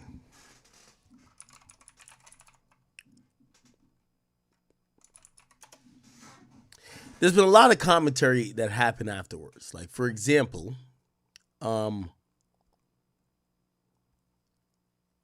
what's this? All right, we don't care about that. Stephen A. Smith, and I think this was the most damning thing of it all. The tone Stephen A. Smith took, I said, Shannon's cooked. Check this out. This is Stephen A. Smith talking about this whole thing. Case, which means that he could either be found liable or not liable. The accuser in question is seeking $50 million. That was confirmed by Shannon Sharpe on that video today. According to the reports, it's somebody that he met in 2023. who was 19 years old at that particular moment in time. According to some audio that was put out earlier today by Attorney Busby, you hear the accuser, the female, talking to somebody who is alleged to be Shannon Sharpe. We don't know whether that's true or not. And the person in question, again, we don't know whether it's Shannon or not, the words choke, as in I will choke the hell out of you if I saw you. And so because of that, knowing that audio was probably going to come out along with additional tapes, whether they be video or audio is unclear at this particular moment in time. Chat, you know the hard thing for me? Shannon Sharpe felt compelled. Hold on. You know the hard thing for me when I be watching all this shit? What's one of my favorite mottos? It's better to be liked than to be right.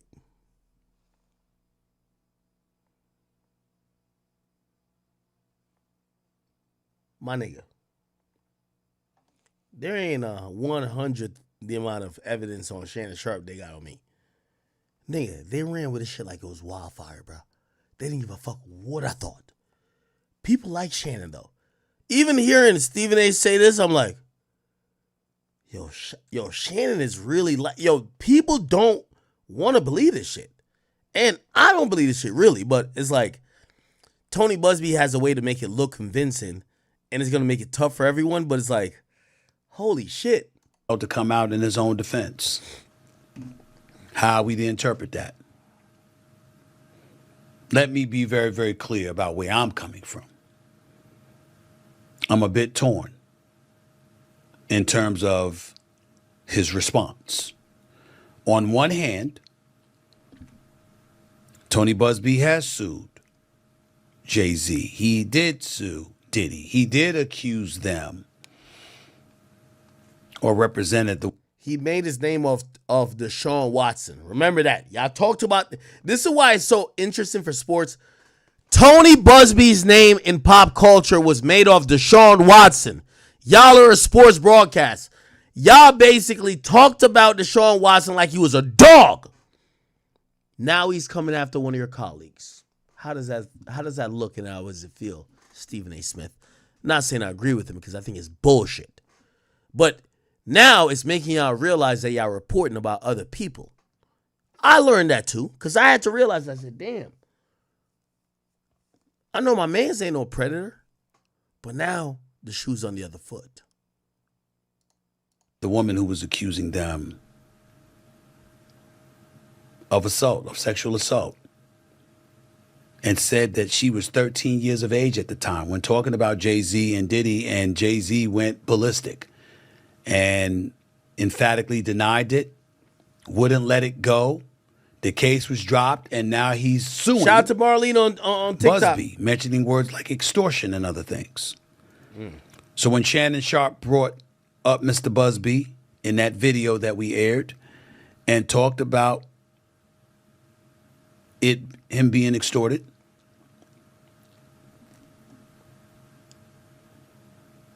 he brought up Mr. Busby and Mr. Busby's past. And he talked about him, going against African-American men. There's two thoughts there. On one hand, there's the Jay-Z, who obviously should be presumed innocent, not just because you should be presumed innocent until found guilty, but because of the manner in which he fought on his own behalf and has been very aggressive in going after Tony Busby. In the case of P. Diddy, you don't know what to believe. Again, the case against Jay-Z was a civil suit. Diddy was a civil suit. Yo, I'm going to keep it 100 with y'all. Y'all not going to like what I'm saying. On my real supporters, just chill out for a second. But I know y'all love me. What Stephen A. and a lot of people ain't trying to say is that, bro, in reality, dog, I don't know Diddy. Bro, I told y'all, the first time I ever spoke with Diddy, like on the phone, was when he was locked up at 6ix9ine. And the first thing he said to me, he said, Ak, you know I don't hate you, right? He had messaged me before told us having the talk, but I thought he was trying to I don't know if he was trying to check me or press me about some Young Miami shit, but it felt like he was almost saying dog, you fucking on my pimp game. I'm fucking all these hoes. You making these bitches feel insecure because of your platform. You're calling them side chicks and all type of shit. What's up with you, gang? I know that. By the way, that's the reason why Shaq mad at me. I get that. But this whole thing, I was like, all right, cool. And even what Stephen A. Smith is saying here. And it's been very aggressive in going after Tony Busby. In the case of P. Diddy, you don't know what to believe. That's my issue. Bro, y'all know y'all don't believe these hoes. But y'all keep going. You see, the industry sacrificed Diddy. Sacrificed Diddy. It's we're going to just say Diddy is Bill Cosby.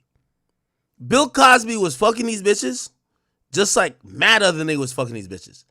But they realized for that era to go on, they have to sacrifice a nigga. They sacrifice Bill, and they're sacrificing Diddy.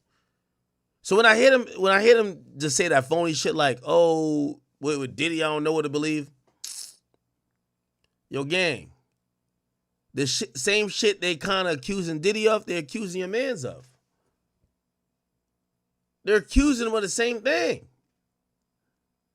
Maybe he doesn't fit under sex trafficking, but they're saying he uses power, his money, his wealth, he's threatening violence. Bro, this is when you realize the whole industry is full of shit. Because at the end of the day, it's mad niggas doing weird shit. But when the public picks one person to say we're going to put the noose around his neck, niggas start making educated choices to be oh, okay, let Diddy go down for all this. Nigga, I don't give a fuck about Diddy. This not me sticking up for him. What I'm trying to tell y'all is that y'all watching these niggas now still trying to make the distinction between Diddy and them.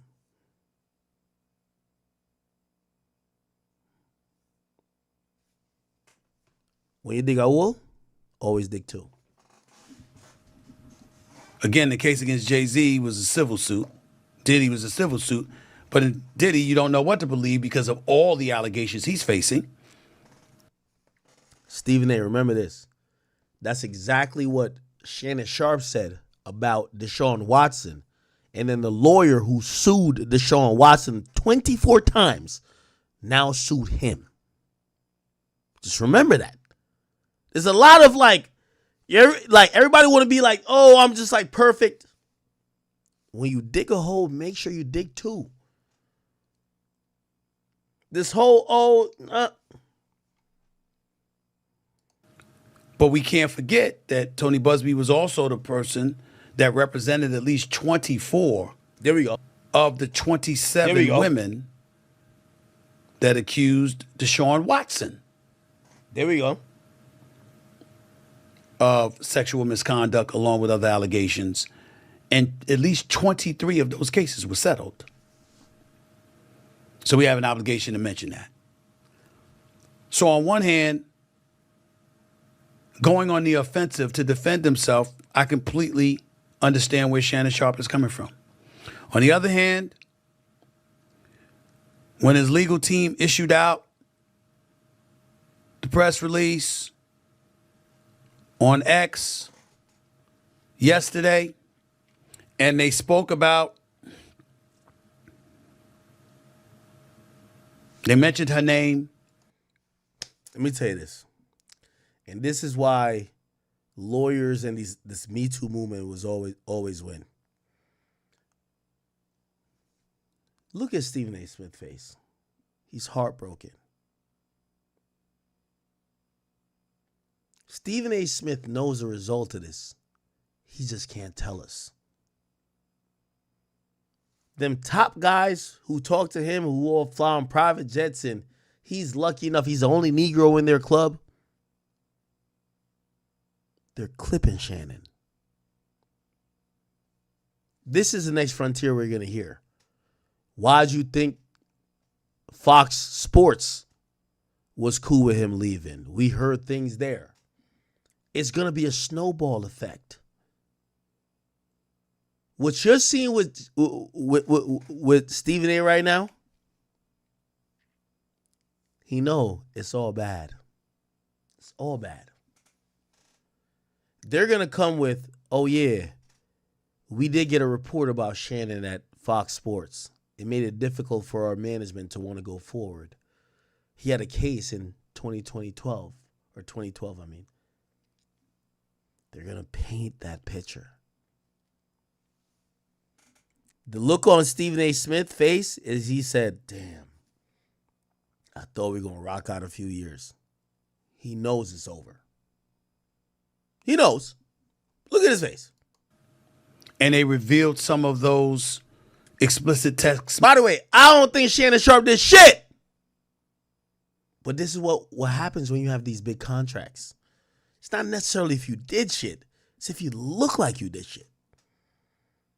Because they're not going to bet they're not going to bet all of their contracts and whatever they got going on you're telling the truth. Messages, that was uncomfortable. And I don't know if that's a strategy that would work. One of the hardest things in the world for all of us to do is to just lay low and be quiet. And let our legal team do it. And we don't always know whether or not that's the right thing to do. I know, and I can tell you all that I spoke to Shannon. Not in details, but I spoke to him. And he emphatically proclaims his innocence. According to Mr. Busby, his client emphatically proclaims his guilt. So where does that leave us? I'd love to tell you that I know the answer to that question, but I don't. I am the executive producer of First Take on ESPN. I recruited Shannon. I went and got him and brought him to ESPN. But I'm not the boss. Those are other folks. There are layers to this, and there are certain layers even I am not on. I can tell you, I also spoke to co-chairman of Disney, the boss, Jimmy Pitaro. Did we get clipped on TikTok? Who made it very, very clear. We are taking this matter very seriously. And we are looking into this very, very closely.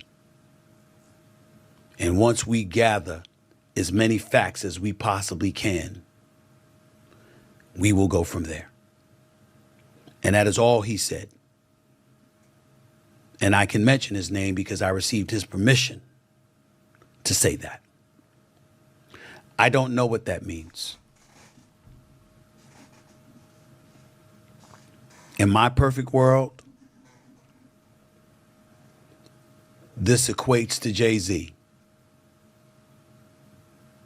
where the case ultimately dropped and Shannon is allowed to continue on First Take and continue to thrive and shine. And not just that, and have an illustrious career in the podcast stratosphere, doing Nightcap with Chad Ochocinco, doing Club Shay Shay, and ultimately gets this $100 million deal that he was all over the news about to sign just a couple of days before this report came out. In my perfect world, he moves on. And somehow, some way, we find this all to be false. But it doesn't seem like that's the way things are about to go down, considering who Mr. Busby is. There we go. And how emphatic his client is proclaiming that she is right and she's telling the truth. See, he had the opportunity to say, man, Busby's a fucking liar. I stand with Shannon. He's keeping it. I got $100 million, Shannon. You go get it in the streets, nigga. Hold on, I think my food here. I recruited Shannon. I went and got him and brought him to ESPN. Let's see. But I'm not the boss. Those are other folks. Oh, the food's here. There are layers to this, and there are certain layers even I am not on. I can tell you, I also spoke to co-chairman of Disney, the boss, Jimmy Pitaro, who made it very, very clear we are taking this matter very seriously, and we are looking into this very, very closely. And once we gather as many facts as we possibly can, we will go from there. And that is all he said. And I can mention his name because I received his permission to say that. I don't know what that means. In my perfect world, this equates to Jay-Z, where the case ultimately dropped and Shannon is allowed to continue on First Take and continue to thrive and shine. And not just that, and have an illustrious career in the podcast stratosphere, doing Nightcap with Chad Ochocinco, doing Club Shay Shay, and ultimately gets this $100 million deal that he was all over the news about to sign just a couple of days before this report came out. Real nigga shit. In my perfect world, he moves on. Nah, they got him. And somehow, some way, we find this all to be Word 2. false. Now the Papa John's hitting over here. I ain't gonna hold you.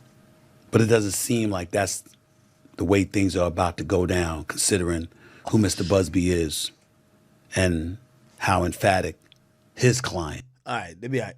I don't eat flats. I only eat... When I order wings, if I can't choose only drumsticks, I don't eat flats, period. I just throw them... Well, I give them my dogs. I don't eat no flats, period. Is proclaiming that she is right and she's telling the truth. Good money. I don't know where this is going to go. He lying. I can't speak to anything else. He lying. With the pace we're going, Shannon not about to be on ESPN next week, bro. That's a fact. We're going to see a post that says Shannon is taking some time off to focus on blah, blah, blah, blah, while we independently investigate, and then we ain't going to see that nigga. Trust. It's, bro, ESPN is on my Disney, my nigga. You know what I'm saying? I don't know who Shannon Sharpe's legal team is. I don't eat flats, bro. What they're suggesting. I imagine that everything that has transpired has been at the behest of his lawyers, not just himself. I can tell you again that when I spoke to him, he is emphatic in stating his innocence, that this is a shakedown, to use his words. It is. How wise is it to use those kind of words when a civil matter of this nature is out there? When you have a podcast and you have advertisers and sponsors? Yo. I keep telling y'all, Chad, so I ain't saying a deal. Shannon Sharpe is right. These hoes lying. I think they've been lying on him. But he got too much sponsors, so he got to play it a certain way. If he was fully independent, he could get online all the time and talk about it. But, bro, the money Shannon Sharpe is making, probably 70%. He's making good money from just YouTube, right?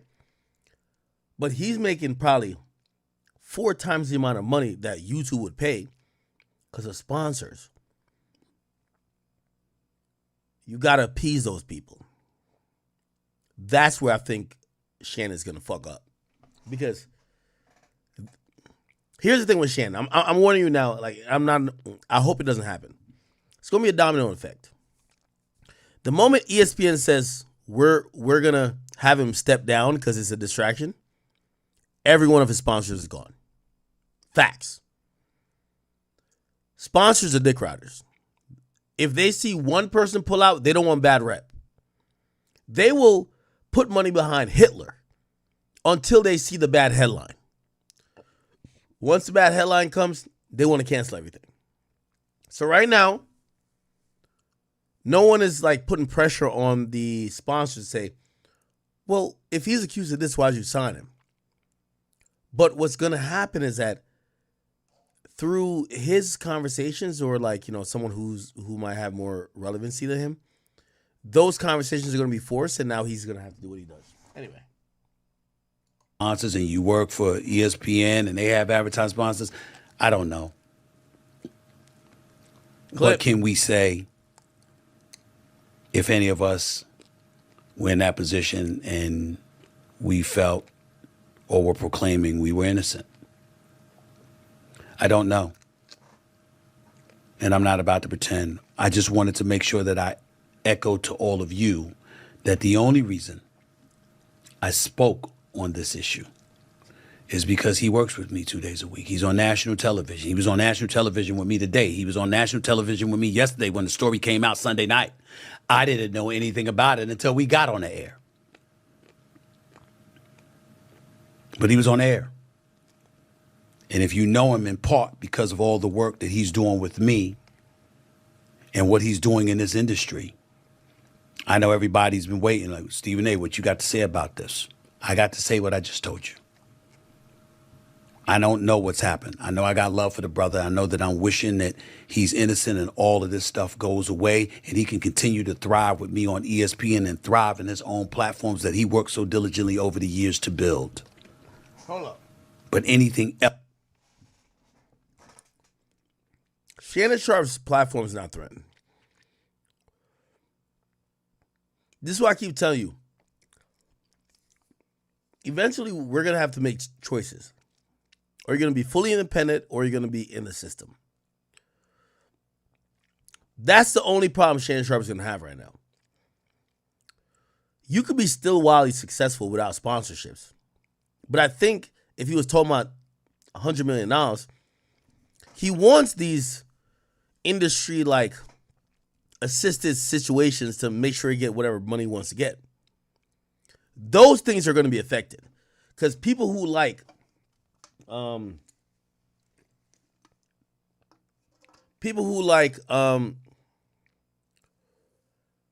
Shannon Sharpe or like this type of stuff, they're going to be caring about this a lot. Else would be entirely irresponsible for me to speak on. And I can't do that. Yes, I own this. This is my platform. But I also have a day job and I also understand what lawyers, what HR, and all of those other things entail. What I said is all I can say. And in all honesty, at this moment, it is all I know. I have no idea what direction ESPN and Walt Disney will go in when it comes to this matter. All I do know is it won't be me making a decision. It'll be others upstairs. In the end, all of us have someone to answer to. No matter how maverick we try to be and we own our own business and we're our sole proprietors like I am on this platform and stuff like that. There are advertisers, there are sponsors, there are people you do. Let me just stop it right here, man. Stephen A. done told us basically the game plan. ESPN finna be done with Shannon Sharpe. It's not the end of his career. I think Shannon Sharpe has a illustrious business model, audience, platform, and product. He's going to be fine. He's going to have to get in his head, though, that trying to rely on these people to advance things for you, do things for you, show you appreciation, you're going to waste your time.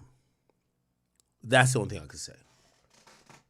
Anyway, I see a lot of people chimed in afterwards, right? I seen a bunch of people play there's a Breakfast Club posting about this. And this is what they said. Check this out. quote from a text message. So the quote, and some of it I can't even say, I don't think, but 54, and she was 19 years old. They're so delusional. They weren't a fucking couple. He was telling her whatever she needed to hear that it could keep fucking. It's always women who are just saying this bullshit. Like, that's why they say I was with Selena. I'm like, no, I wasn't, my nigga. You know what I mean? Hold on. So I can play. There's a newer Breakfast Club clip. Was it played? Oh, no, I can't find it. No, I can't find it.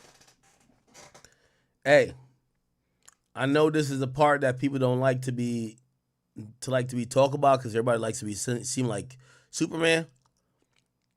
But I ain't gonna lie, shout out to Charlamagne. I think Charlamagne's even taught people like me. Charlamagne used to be on the radio bragging about how he cheated on his wife. Well, his wife now. Back then, I think she was his girlfriend. How he didn't give a fuck, blah, blah. Charlamagne, who was starting to get a lot of money, started making a lot of things happen for himself. Essentially, when he changed his tune about a lot of stuff, happened to happen when people were trying to accuse him of some nefarious things that he was innocent of. So, I think the clear message to send here is,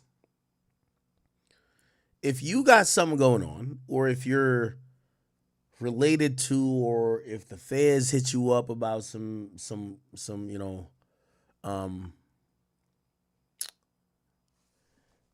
crazy shit. Did I just go left?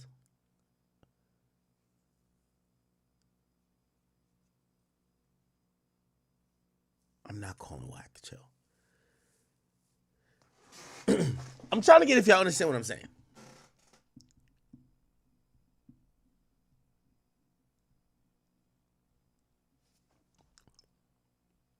he's looking at it a different way. I have no idea why a 54-year-old man is dating a 19. Okay, I got back on my point. Yo, I'm gonna lie to you, and I think Charlamagne does say this. Bro, a lot of the shit you used to say, man, Charlamagne only been cool recently and not get into this drama because he's been married.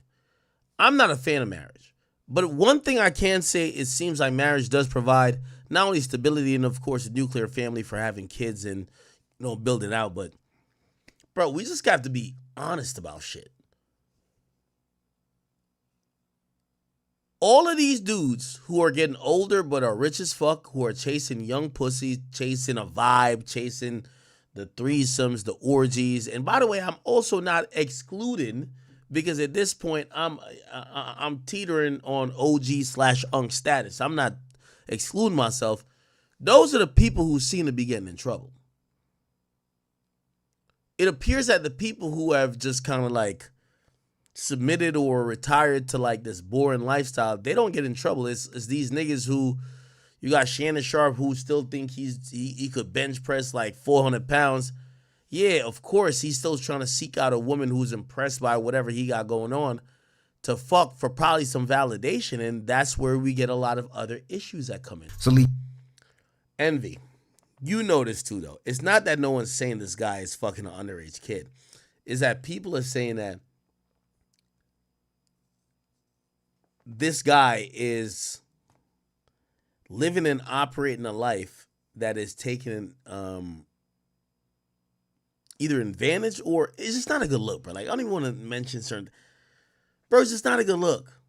It's just not a good look. And again, I have no problem with it, but we're here sitting talking about Big U. I don't even know how. I shouldn't have said. Big U. We're talking about. That's how I know I'm drunk. I just randomly mentioned that. We're talking about Big U. We're talking about all of these people's like criminal situations, or we're talking about things that they shouldn't be speaking about here. And when I hear like someone like Charlamagne even kind of like say like, yo, bro, like y'all got to keep yourself out of trouble. And I watch people who continue to put themselves in trouble. Like all these niggas are putting themselves in trouble. And I mean, I ain't gonna lie. I think even including me. I think if you're not married right now, everybody gotta get married. Honestly, like this sounds crazy for me to say, but unless you can neuter yourself, bro, you gotta get to a place of not being involved in this bullshit. And what this bullshit is like some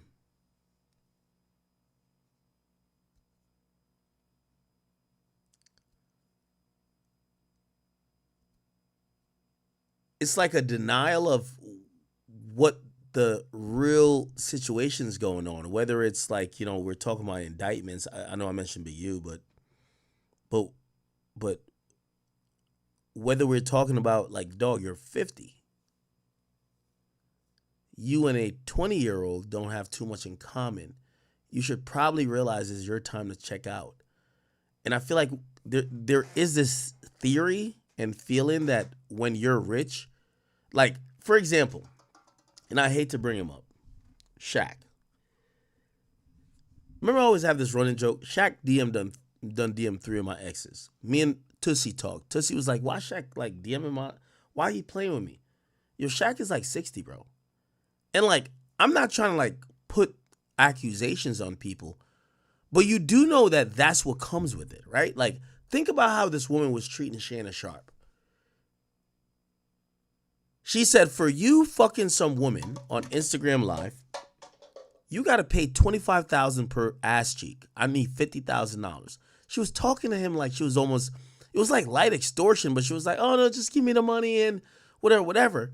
Now we see this lawsuit, like, it feels like extortion. There's a bunch of people like Shannon Sharpe. Now, Shaq is a whole different deal, and I'm not here trying to dry snitch on no one, honestly. Because Shannon, I do believe, based on what he says, he's never had as much money as now. But the only thing, and I want to give credit just to Charlamagne on this, is that, bro, I ain't gonna lie to you, man. I think being a single man out here trying to get some boxing, you got some money, a woman or somebody who maybe you're not treating the best in terms of respecting them or whatever the case is, they could really string out a narrative to make you look like an asshole or to make you look like an abuser. And when someone like Charlamagne says like, yo, to Shannon Sharpe, it was consensual, but very, very messy situation. I don't know what's true and what's not true, but I have no. Now, and again, I want to bring up mess about everybody, but I think when Charlamagne had like his awakening, I think he was just like, you know what? I just need to ride on the sunset with my woman. This shit's getting too crazy. And I do think it's getting too crazy for everybody. Shit, I'm scared to really date. I ain't even gonna lie to you. I'm scared to like really get in any other situation. You know what I mean? I'm really untrustworthy or have just been successful. Because, bro, it sounds crazy that Shannon Sharpe got paid about like $20 or $30 million in his NFL tight end career. He's a Hall of Famer. He was due to get about $100 million from his commentary and having these podcasts and all these things that he was going to get paid lovely for. And essentially, it's snatched from underneath him because he decided to try to engage in a romantic relationship with a 19-year-old. And now she's making accusations, and I don't think ESPN or anyone else is going to be like, oh, well, let's think about it in context. They're looking at what a lot of us are looking at, like, well, she said A, B, and C, and we just seen the evidence of B and C, like it's probably right. Or they might be taking things out of context, right? I don't ride the elevator with single women. Yes, so you now cannot do if that. a single woman is on the elevator, I gotta wait. Wait, why don't you? Because they just get too horny. No, I don't. Why I do don't they wanna get run the risk? Sometimes the risk of what? Sometimes the mention of impropriety is enough to sway people's opinion of somebody. Really? So I don't do that. So if a single woman's going to go into an elevator, I'm not getting on it. And what do they think? I don't let women servers come into my room to bring food. Really? If they come to clean the room, I leave the room. I sit in the hallway till they're done. Then I go back into the room. Now, have you ever like blown someone's mind with that? Like, has a girl ever? No, a lot of times when people see me, it's like, okay, you can get on. I was like, no, I'll wait till the other. They said, no, it's fine. And I just keep it moving like that. And do you think that they're thinking there's like some reverse racism thing there? No, I don't know what they're thinking. Do you clutch your purse when white women walk around? My crossbody? Nah. Because if I'm on the elevator by myself and a woman steps on, I'll get off. White women only or black women? It doesn't matter. Interesting. Okay. By the way, did y'all hear what Boosie said about this whole thing? So a lot of people are blaming this on the white woman epidemic. I actually don't. I feel bad for people even saying that to demonize all white women. But Boosie did kind of like chime in here. And when Boosie commented about all of this, what did he say? Did DJ Academics TV post it? Let's see. Yes, he says, y'all gonna learn about sticking y'all feet in that snow, LOL. She heard he was about to get that $100 million. I'm sick of these hoes. And they be knowing they could probably get a couple million to make it go away. Y'all be making it bad for women and men. Successful men gonna be scared to talk to women. I'm sick of y'all broke pussy hoes taking this route to get money. Go to San Francisco, meet some tech guys, sell y'all pussy, and get rich. I think that's the point. I think that's the point right there, right?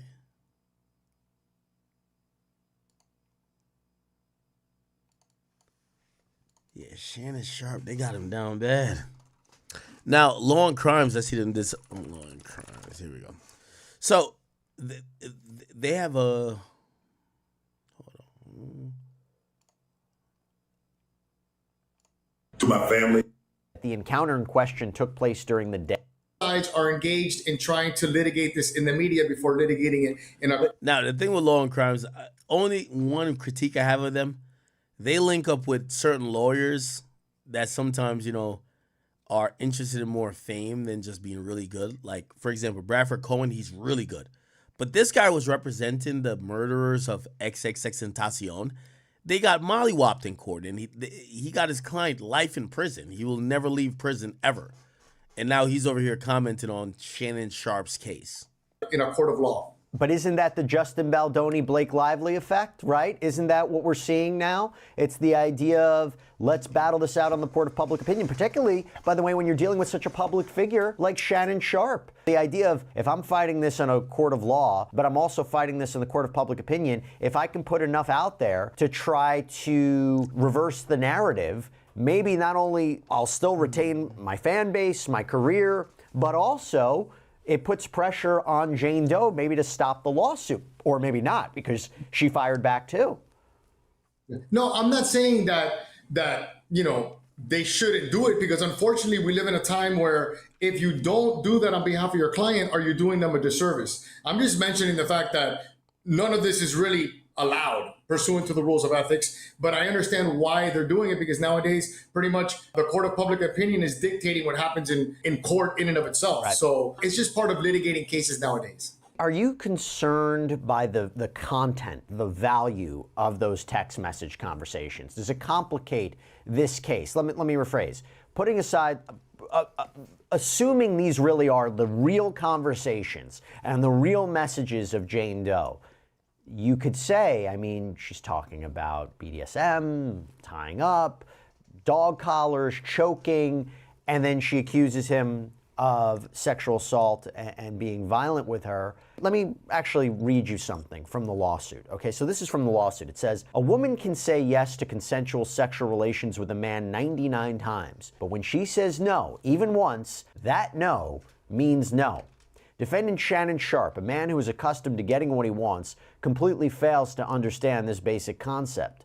After many months of manipulating and controlling plaintiff, a woman more than 30 years younger than he, and repeatedly threatening to brutally choke and violently slap her, Sharpe refused to accept the answer no and raped plaintiff despite her sobbing and repeated screams of no. So you look at those messages, are they irrelevant? If you establish a pattern of S&M, a pattern of voluntarily submitting yourself to someone, to accepting, violence, to accepting as part of the norm of your sex life, then obviously that's something that could be used, because he's going to say, yeah, it was consensual. So when a jury's trying to analyze whether or not these acts of violence were consensual or not, they can obviously look to the history of the relationship and whether or not she's going to admit it. So now you put her on the stand and you're like, so you allowed him to choke you. You allowed him to hit you previously. And that was something that you guys engaged in, voluntary sexual behavior, and you found it pleasurable. And you did it for the X amount of months. But then on this particular day, you told him no. So it's something that it's fruitful to bring up a trial. I think they would be doing them a disservice if they didn't explore that more. And yeah, ultimately what Mr. Busby's saying is true. A woman can say yes 99 times and say no that 100th time, but the historical behavior of accepting violence as the norm in your bedroom and in your sex life is something that a jury can look at to determine whether or not she did in fact say no. Because he's going to say that she said yes. He's not going to admit that she said no, that he raped her. No, I hear you. And I knew that he was going to get on the defensive. I mean, if you believe his side, right, that he's completely innocent, you get hit with this lawsuit, right? You want to defend yourself immediately. He goes out, he puts out this. Yo, the problem is you can't defend BDSM. You can't defend BDSM. And this is the reason why I would have said, I hope Shannon Sharpe had a constant camera recorded in the bedroom. Because if she was the only one allowed to record, or she's the only one who recorded, she's not going to turn over to the police anything that makes you look like you were, caring of her or you loved her or whatever. They're going to make the video look like you're a rapist. You know what I mean? So, I don't know. This message on Instagram, do you think he was advised by his lawyer to do so? Let's start there. And B, purportedly outing her, naming her name. Just the first name, and also what her apparent handle is or name on OnlyFans. Is that appropriate? That right? I mean, again, he's defending himself, but she filed this anonymously. Right. Well, whether or not his attorney advised him to do it, if he took those steps without discussing it with his attorney should be very upset at him doing something of that nature. I don't think that an attorney can counsel their client to disclose the identity of a victim in a sex case. So I don't think that his attorney would ever admit to taking those steps simply because there's, laws to protect victims in sex crimes. But I understand why it's beneficial to his defense. I'm putting it out there. I'm saying who you are. I'm saying that you're an OnlyFans person. I'm saying that we were engaged in this voluntary sexual behavior where you possibly accepted money to do sexual things on camera or do sexual things for me. So it definitely benefits his defense in letting people know, listen, this is not the person that Busby's saying that it is. This is the person that I'm telling you who she is. So I think it's beneficial. And to reverse it, I said this when I covered it earlier in the week, this lawsuit being filed by Tony Busby, he's got crosshairs on him right now. He filed a lawsuit against Jay-Z by a Jane Doe. Whereas I imagine you're going to hear Shannon Sharpe say, there's more to context to the conversation. Look at what our relationship was like. But this was another move in this chess game, releasing this audio tape. What's your take on it? Well, listen, an audio tape like that is damning just because if you're a man and you're talking like that to a woman, even if your defense is, you have to look at the totality of the circumstances. You have to look at the relationship that we had where she was voluntarily submissive to me. And then I was, in a position where we would obtain sexual pleasure from me being a dominant figure. That has to be his defense. But a lot of people would reject that right off the bat. Like that's something that a lot of people are not going to stomach, are not going to understand. And he definitely has his work cut out in trying to explain to the viewing public why that type of language to a woman is appropriate. It has to be, his defense has to be that you're only looking at a small piece, but if you look at the entire relationship, that's how we would do it, and that's because she was submissive to me. People are going to reject that. Now, I'll tell you this. As this came out, I said to myself, how did they release those messages so quickly? They must have had it ready, right? You can't just have those messages. And I said to myself, did they know this was coming? Well, what do I come to find out?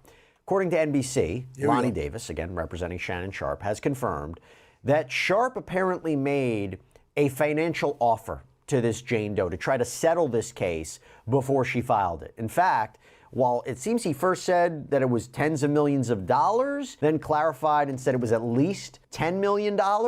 So the idea that if that's true, they tried to get to settle it, and then she files, and now they have their messages ready. What does that tell you? Listen, I think that's part of what Busby has been doing historically. Like they approach you and they tell you, listen, we have this. Let me know if you want to resolve this previously. I think if anybody looks at like the P. Diddy didn't do it, right? And then they filed against him and he settled the case in a day. We see the value of resolving cases. So I think it's on par with how Busby has been litigating his prior cases to give them an opportunity. When you look at it, yeah, settlement negotiations are usually privileged. If someone hears that he offered $10 million, what is a normal person going to think? He's guilty of something. Because people don't just, even if you're rich, don't go out there throwing around $10 million or millions of dollars to resolve cases when they're innocent. People are gonna associate that offer of settlement, which they probably shouldn't, but they will. They're gonna associate that offer of settlement with guilt. At the time of this recording, I haven't seen Shannon Sharpe file a countersuit of any kind, but he said he was. If this works, could he countersue for defamation, or is there a litigation privilege, right? You're allowed to make claims against somebody. You're shielded away from every time anybody sues anybody, the other side will say it's not true. You can't just turn around and say it's defamation, right? I mean, could he sue for defamation? Right. Well, you're right. There is a litigation privilege regarding defamation actions. So I always tell people this when people ask me, can they sue? People can sue all the time. Whether or not it's going to survive a motion to dismiss, honestly, I've seen it in my career over 22 years. People sue for things that are ultimately going to get dismissed, and it doesn't affect their willingness to do it, their desire to do it. But you're right. There is a litigation privilege because I guess the mindset, the universal mindset is that you don't want to be gagging people in a court of law. You want people to have... All right, okay. Yeah, Shannon Sharpe is in some deep waters, people. Deep waters. Some people are believing that Shannon Sharpe's lawyers fumbled it. They actually believe that Shannon Sharpe with his family. But Shannon Sharpe is a beloved person. If it was me, you would have a possible transgender like this, a illiterate motherfucker, and everybody else saying Ack did this because we don't like him. Let me tell you this. Again, I always tell you when you dig a hole, make sure you dig two. So I'm not trying to get on Shannon Sharpe's ass here. Pause. What I'm trying to tell you is that Shannon Sharpe is probably he's as good as the best Negro you could get that would be likable.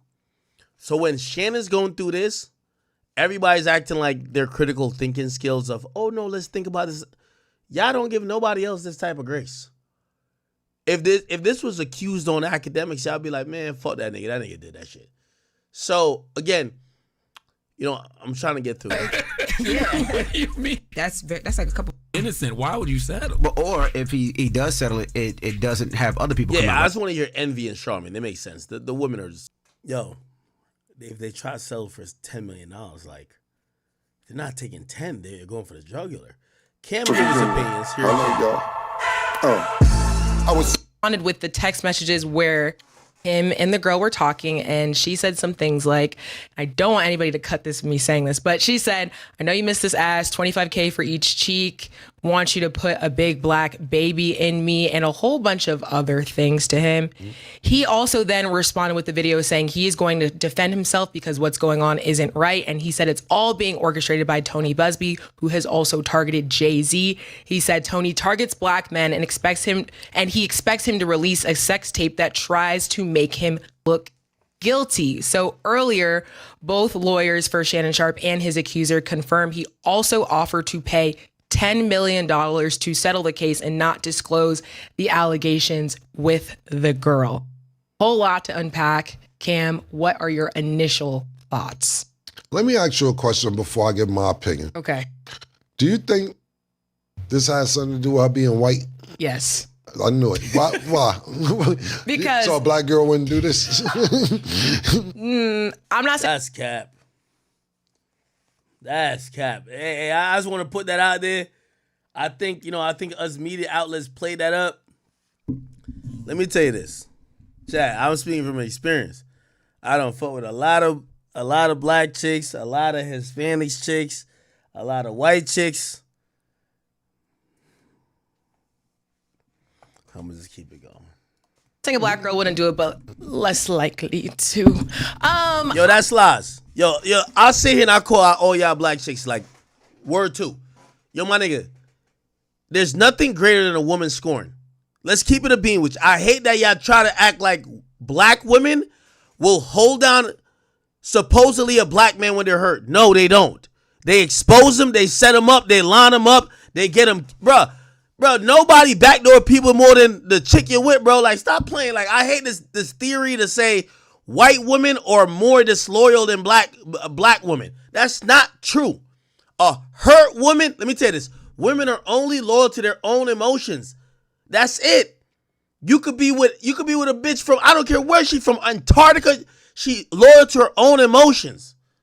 This idea that black women won't do something to you, that's cap. That is fully cap. It's just, I mean, it's funny to be like, oh yeah, it's because you're dealing with a white woman. Like, yeah, that's a cool running joke. But let's keep it a bean. Let me tell you this. This is the facts. I'm telling all celebrities this. You with a chick, I don't care if she black, white, green, purple. I don't care if she Asian. I don't care what the fuck she got going on. Bro, if she loves you and she feel like you hurt her, or if she feel like you about to leave her high and dry, my nigga, you think she finna take that L? You think a black woman gonna take that L over a white woman or anybody else? And especially you a nigga of influence, bro. You think they about to take that shit, bro? No, nigga, they about to. This idea that black women don't do certain behavior, but other women do, is absolutely false. It's absolutely false. Even when y'all try to hear that bullshit from Meg Thee Stallion when she was like, oh, I was trying to spare a black man. No, you wasn't. Shorty, you wasn't trying to spare the nigga. You liked the nigga. Yeah, white chicks, when they like niggas, they might hold it down. You know when Meg allegedly flipped on Tory? The moment she realized the news reports was gonna make it seem like she was involved in a crime and she was gonna lose her sponsors. All that we black, they killing black people, I ain't trying to say this, went out the window. All that shit she be saying about, oh yeah, nah, it wasn't until Tory got on. No. You start losing your sponsors, you kick that nigga out the bus, you get it. This whole thing where I don't know why y'all keep saying like black women are like more. Yo, it ain't about black and white, it ain't about black, yellow, purple, pink, whatever, green. Like it's about when you with a girl, if she locked in with you, she'll do a lot for you. I don't care what race she is. That's just what it is. But everybody keep acting like there's some speciality to black women when it comes to loyalty. Bro, you know how many white chicks I done fucked, my nigga? You know how many Hispanic, my nigga, I dated Angelica for 4 years, nigga. You know what type of chick actually try to sue me? Come on, bro. Like, let's not act like I love my black queens. And I'm not gonna say that there aren't situations that black women might understand and be like, yo, I have a problem with this, but I'm not getting the law involved. And it could be whatever. That's true too. But this idea that when a nigga get jammed up, it's because he dealt with a woman not of color. Bro, let me give you the real about the Shannon Sharpe shit, bro. Shorty was with this nigga. She was clearly seeking a bag. She was asking him to get her pregnant. A lot of these chicks, she just want to get locked in with him for life. She know he got the bag. He was stringing her along. There's a point, I read it in the fucking shit. She said to him, or he said to her, he said, yo, if I was 38, I would get you pregnant because I feel like you got a pregnancy kink. You keep talking about pregnancy. He said, I'm 54 though. He was basically almost admitting to her, I can't give you what you want. You keep fiending and desiring a baby. You want to be pregnant. I can't give you that right now. That matters.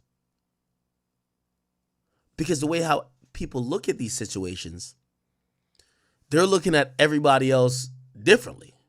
I think, first of all, the whole big black baby and me, all that is like, okay, if you're into that, you like the... Oh, my bad. See, I've been forgetting the point.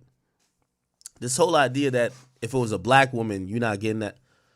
Yo, chat, I don't know if y'all done watch Christian Rock and all these other black women act out on social media. You think they're going to be 20 years old, not have nothing going on for them, meet a nigga who's gonna be up 100 million. That nigga done fucked him, did all type of freaky shit with him till that nigga got bored and the nigga said, yo, peace out, I'm out.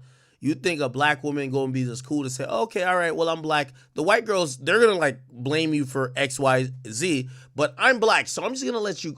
Come on, that shit don't happen, bruh. Y'all niggas gotta like get back to reality. That shit don't happen. Ooh, the race baiting, all that. Cool. Some people like that. Yo, now, all that big black baby shit, yeah, that's racist. I ain't gonna lie, like, shorty racist. My whole thing is that I'm just not agreeing with y'all when y'all say, if you get a black woman, she not gonna put a case on you. Nigga, if you get a woman, you're gonna get a case. That's my only point. That's the first thing. Second thing, we all saw Shannon Sharpe might be signing $100 million deal. Woo, woo, woo, woo, woo. You're an OnlyFans model and you're trying to get him with that. And now all of a sudden, $50 million. And this isn't to, discredit anybody who is, going through serious issues and like sexual assault cases. Like, hope that works out for all of you guys. But all the different terms in this, it's interesting. So yes, I think it has a lot to do with her being a white woman. So from what I got from what Cap. Yo, Cap, listen, I come with receipts. Anytime y'all say a white woman done did a black man bad, I could show you 20 black women that did it, because black men date black women more than they date white women. I don't know if y'all think it's different. Listen, we love y'all black women, but y'all are women at the end of the day. Y'all don't take no L's. When y'all see y'all nigga moving on, y'all remember everything he done did to you, and you feel like you need, come on, stop playing. It's a fact. you said, stay away from them white bitches. That's what you said in a real politically correct way. Yo, y'all black niggas that be fucking with these white bitches, see what happens? That's what Stat just said in a very professional way. That was really nice the way you put that, because that's all you really said. This what happened when you fuck with them white bitches. That's what you get. That's exactly what I heard from you.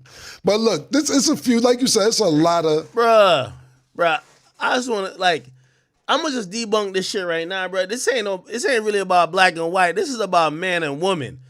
Y'all bitches who end up being baby mamas and shit like that, it ain't matter what color y'all are. Y'all all the same dirt. Let's keep it a bean. I'm pulling up. Y'all keep saying like black women or some shit that let men do whatever and don't cap. Andre Iguodala. I remember seeing this story. I will never forget it. Child support. I remember when they said, look, the nigga child support got raised to pay $58,000 a month. It got to be a white woman that got him paying that, right? Because only a white woman would really want to just like get $58,000 because she's so evil and she's a whatever. Let's go look up his baby mama. Hi, baby mama, look. Let's keep it a bean, right? Baby mama. Hi, baby mama, look at, brother. Come on, let's get to it. This how baby mama look. Maybe I gotta. Is she white? All right, let me just think of some other situations, because y'all keep acting like black women are just black women want the same shit too, my nigga. Bro, it's not about black or white. If you're dating Andre Iguodala, if you're dating a basketball player, black, white, pink, green, Muslim, non-Muslim, Jewish, whatever the fuck you are, Buddhist, bro, we gotta stop with this shit to act like it's white women. I think, I fuck with Dr. Umar because he's funny. I let him get off whatever he want to get off. But people acting like this is some other shit, I'm looking at him like, yo, nigga, you tweaking. Bro, women are women, bro. I ain't never seen a black woman give no black man a pass on some, I'm giving you the pass because we are the same color. A woman prioritizes her feelings more than anything else, my nigga. She not gonna prioritize her race, none of that. If she's hurt, she prioritizes her feeling. That's a fact. Dwight Howard, baby mama. It's a black chick, bro. Again, ain't nothing wrong with black women. Love black women. But this idea that black women are like so much, y'all are fucking up by dealing with white women because black women don't do it. I look at them, I'm like, which black women don't do it? It ain't about black and white. This is about women.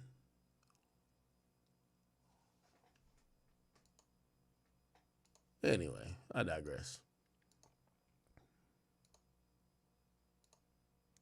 Did I miss something?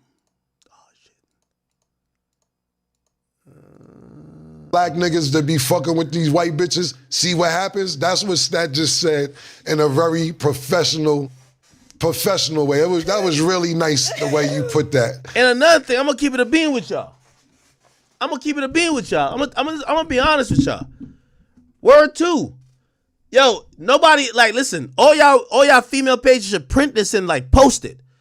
This is how shit be going down. Shannon Sharpe get in trouble. All of y'all chicks on the Shade Room and all these female black sites, you know what y'all say? That's what you get for fucking with a black chick. That's what you get for. Blah, blah, blah. Here's the reality of it, because I've seen it happen to me. Yo, I promise y'all, Shannon Sharpe, he's just getting the league against some money, this and third. Bro, when y'all post him or y'all are talking about him, because he don't fit this stereotype of like either a thug or whatever, y'all call him corny. Y'all call him gay. Y'all don't even want him. Y'all don't want him. So the women he end up gravitating towards is white women. Because y'all chicks are chasing drug dealers, degenerates, niggas with 15 other baby mamas. Y'all don't want no nigga who got his shit together. Y'all call Shannon, a nigga like Shannon, they call me corny. You feel what I'm saying? Then when the nigga go date the white girl, y'all say, well, why you dating the white? Yo, y'all all saying we corny. Y'all don't fuck with us. Y'all only like degenerates, niggas with 15 baby mamas, drug dealers, pimps, losers, abusers. Y'all don't like regular men. So when a nigga go date a white woman, y'all tight. Y'all be on the Shade Room. You with your 15 baby daddies is mad about a nigga who gon' date. Bro, it's a fact. I'm telling y'all, this is facts. A lot of these niggas y'all seen go fuck with white chicks. By the way, I'm not encouraging it. All I'm saying is that y'all be like, it's after the shit done happen, y'all be like, that's what he get for going fucking with them white chicks. He should have came home and got a good black girl. Y'all don't want the nigga anyway. You know what the first thing y'all gonna say about a nigga like Shannon Sharpe? He just getting the league. Now he just getting like $1 or $2 million. Look at this big lip Negro right here. He corny as hell. He don't know how to dress. He keep wearing them tight ass clothes. This nigga is corny. He's a cornball. Don't y'all realize in black society, like all the people y'all call corny end up being the most successful niggas? And then y'all be getting mad when they get real successful. Y'all be like, why y'all did white girls? Because y'all didn't want them. No, y'all want them. Y'all didn't want them niggas. Y'all didn't want Shannon. I guarantee Shannon fuck with white bitches. Y'all didn't want him in college. Y'all didn't want him in high school. Y'all never want him, period. Facts. Now y'all talking about why Uncle Shay only like white women. Y'all never wanted him his whole life. Y'all call non-criminals. Y'all call dudes that don't do degenerate shit, don't have 15 baby mamas, corny. You don't want them. So when they go to the white woman who love those niggas, white women like, oh, you got good credit? Oh my God, you're not a felon? I could apply with this with your name? Their pussy is wet. When the nigga go to that woman, now y'all saying, oh, you a sellout. You got rich and went to that.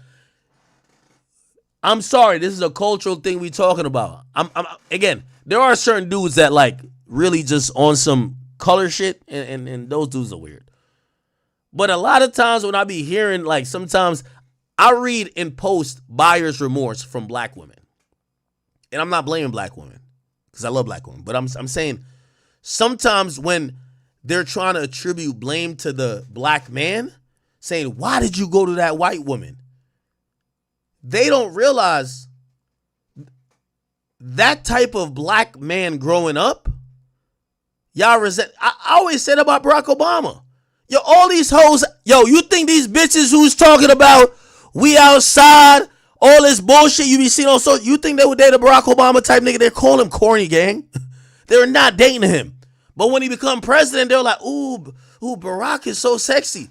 Yeah, these bitches only like the end product. They don't like when you building. When Barack is in law school, She's dating a nigga that's trapping and scamming. That's a fact. When he become president, now she's like, ooh, look at him. Oh my God, look at how Barack is sexy. That's how it be. That's why sometimes, again, I ain't saying all the time, because there are some niggas who just love white women for whatever reason. Shout out to Wale and her. But we also do gotta really just respect the fact that it's not even that niggas like white women. It's like niggas go where they feel they're accepted. And certain, like, for example, you know what's so funny? All of the bitches on social media, I be seeing them saying, oh man, fuck these niggas. We need a nigga like Russell Wilson. You know why? Because half of them they've had kids with drug dealers, bums, losers, everything. Now they want a nigga to play stepdaddy. A real nigga not gonna play stepdaddy. A real nigga gonna pipe you out and send you home to your babysitter and your kid. He ain't playing stepdaddy. Not in the black community. Because we don't do cuckery shit for the most part. But then you find one guy that do. Russell Wilson. When Russell just came out, they wouldn't fuck with that nigga, man. Ain't nobody saying Russell was the type of nigga who they want to get with. Man, hell fucking no. They want to get with degenerates. But now Russell is the stepdaddy of the year. The dad who stepped up. They praising him. Goofy shit. Like, they praising him now, but in reality, they're only doing it because of their self-serving means. Because he's doing things with women that they could identify with. When he ain't had no kids, I ain't never hear these bitches talk about that nigga like that. Let's look at the landscape. You have a certain sect of women, all of them want to have kids with Youngboy. Youngboy got 10 kids. Boosie just announced he got his 9th. Like, for the most part, you see these motherfuckers, they're having kids or they're showing you the lifestyle that it's degeneracy. However, they'll then try to shame you or whatever. So again, when I hear that Shannon Sharpe fucking with white women, Shannon Sharpe was a big, ugly, awkward, big lip. Like, his tongue moves slow. So like, skip. He was that his whole life. You think them black chicks was giving him no love in college? No, nigga. They were clowning that goofy ass nigga. Here's the thing. He gets successful later. Now they act like they're on his dick. You know who was always probably showing him love? Because he was some big black Negro out of whatever southern place he was from. Them white chicks. Oh, like little cheerleaders. They love, like, they're just supporting. You know what he started being attracted to? The chicks that, despite him looking and having a face only a mother could love, them chicks were supporting him. That's where his love for white women started. He realized, he said, yo, damn, them other chicks, they gonna Jones on me. They gonna whatever. These chicks, they fuck with me. He started dating white women. When he get older, now they shaming him for dating white women. You know, why are you doing that? It is what it is. Anyway. Because that's all you really said. This is what happened when you fuck with dumb white bitches. That's what you get. Like, I'm gonna keep it a bean with you. I went to Rutgers University. I'm telling real stories here. Like, I don't got time for this other shit that niggas be saying, because niggas be on social media. They ain't, you know, I use my college stories and shit I've seen, and if niggas say they seen otherwise, they could use that. But I try to use personal anecdotal stories. Let me tell you this. I went to Rutgers University. There was always a nigga that was pushing 400, 500 pounds. He was a lineman probably. Yo, it's Rutgers University. We in the Big Ten. Like, these niggas are, like, if you haven't even a decent year, you could make it to the NFL. You know that nigga who 420 pounds, and yeah, you could call him a gold digger, but a lot of times with every woman, they're always trying to, like, scope how successful you could be. So, you know what I mean? If you want to call just white women as gold digger, I'm wondering what you call the other women who date athletes at all. You know the nigga who like 420 pounds is and there? You know who found him attractive? It's some petite ass white chick. Now she probably is a gold digger. She probably got that brain to say, yo, this nigga gonna be in the league. But again, it just is what it is. You feel what I'm saying? Anyway. That's exactly what I heard from you. But look, this is a few, like you said, it's a lot of shit to unpack with this. First thing you said, $100 million, now they want 50 out of nowhere. But you know, when you sue for 50, you don't really want 50. You take about 23, 20, 24, you go for the high number so you can settle out for what you really want. That's first and foremost. Secondly, she 20. How old? 92? 50, so I'm gonna get his like, exact age. you gotta know what's going on. Not saying she don't fuck with you. Listen, I remember 56. 56. I remember Delicious from Flavor of Love wanted Unc. She was on his body too. Unc stay in shape. He popping, etc. It's a lot going on. Especially he has a newfound light. You know what I'm saying? What I will say is this, is that to me, for this last few years, and I'm talking about not even a few years, probably 6, 7 years. Also, listen, you know me, I try to get the game and give them everything. I try to be honest with everything. Yo, us older dudes who got bread, there's a wave of 20 to 23-year-old girls who trying to be attracted to us. And when I say us, niggas in their 30 plus, right? Especially y'all niggas in y'all 40s and especially y'all niggas in y'all 50s. I'm going to tell you why. The YNs, they can't handle the YNs. The YNs these days, bro, the YNs on TikTok, Snapchat, Instagram, outside, they're fucking all type of girls. They can't get a nigga within their age bracket to even approach something like monogamy.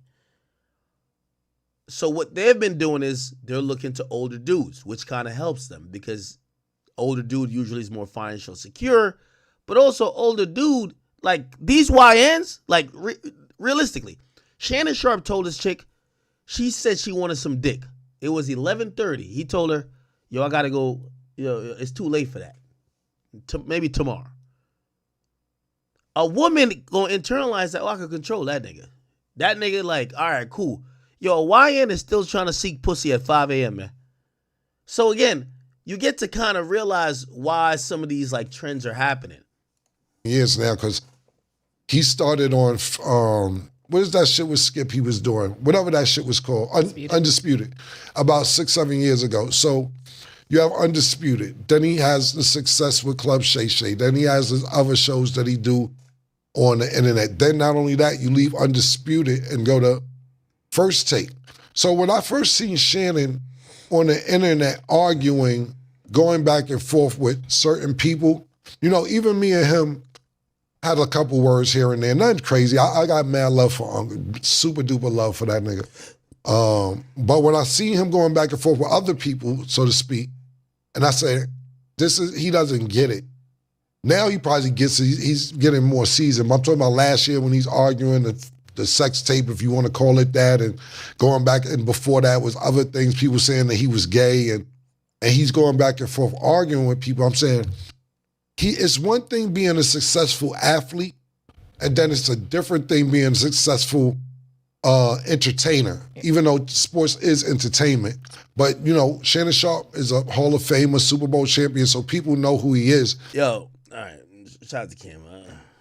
I guess I'm just trying to get my shit off. Yo, I also got a theory about this whole thing with Shannon. Y'all can believe it or not. Y'all, 1 in the chat if you believe it, 2 if it's your act. You drunk, shut the fuck up. 1, you believe it, 2, you think you drunk, shut the fuck up. Yo, Shannon know he 50.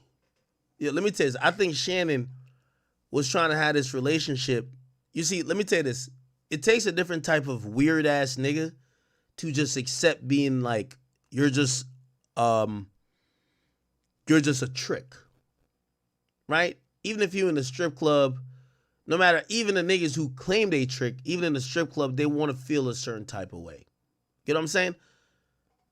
What told me that Shannon Sharpe was aware of the situation was that when she kept asking about a baby, put that black baby in me.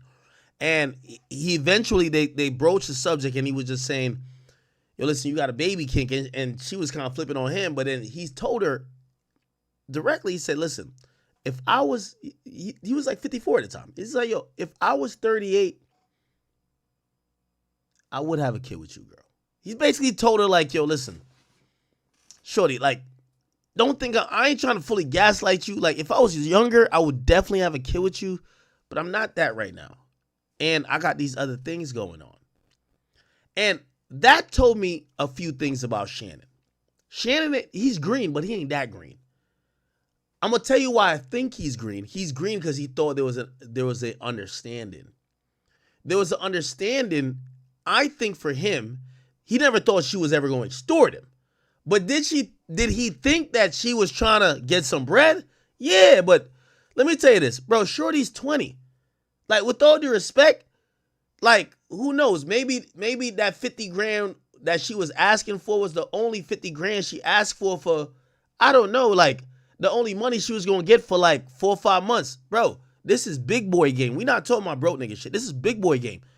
All right, her getting a little 50 grand, like, that's like his girl.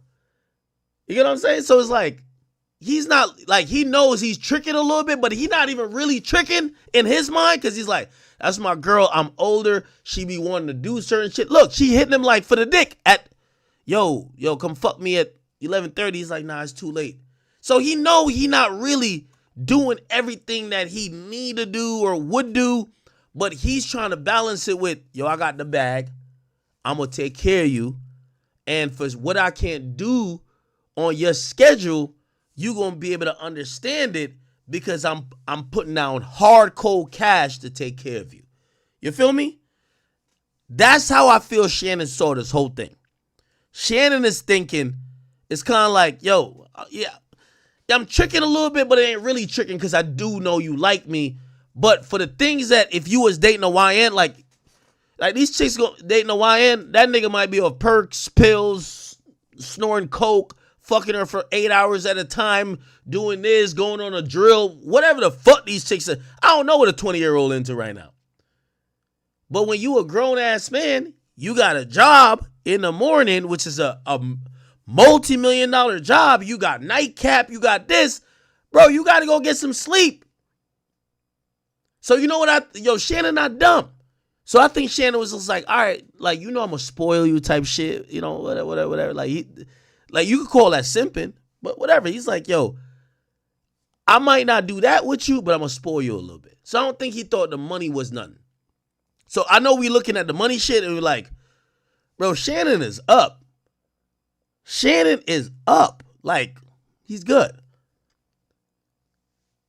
So I don't think the money was anything. What I think really kind of stood out,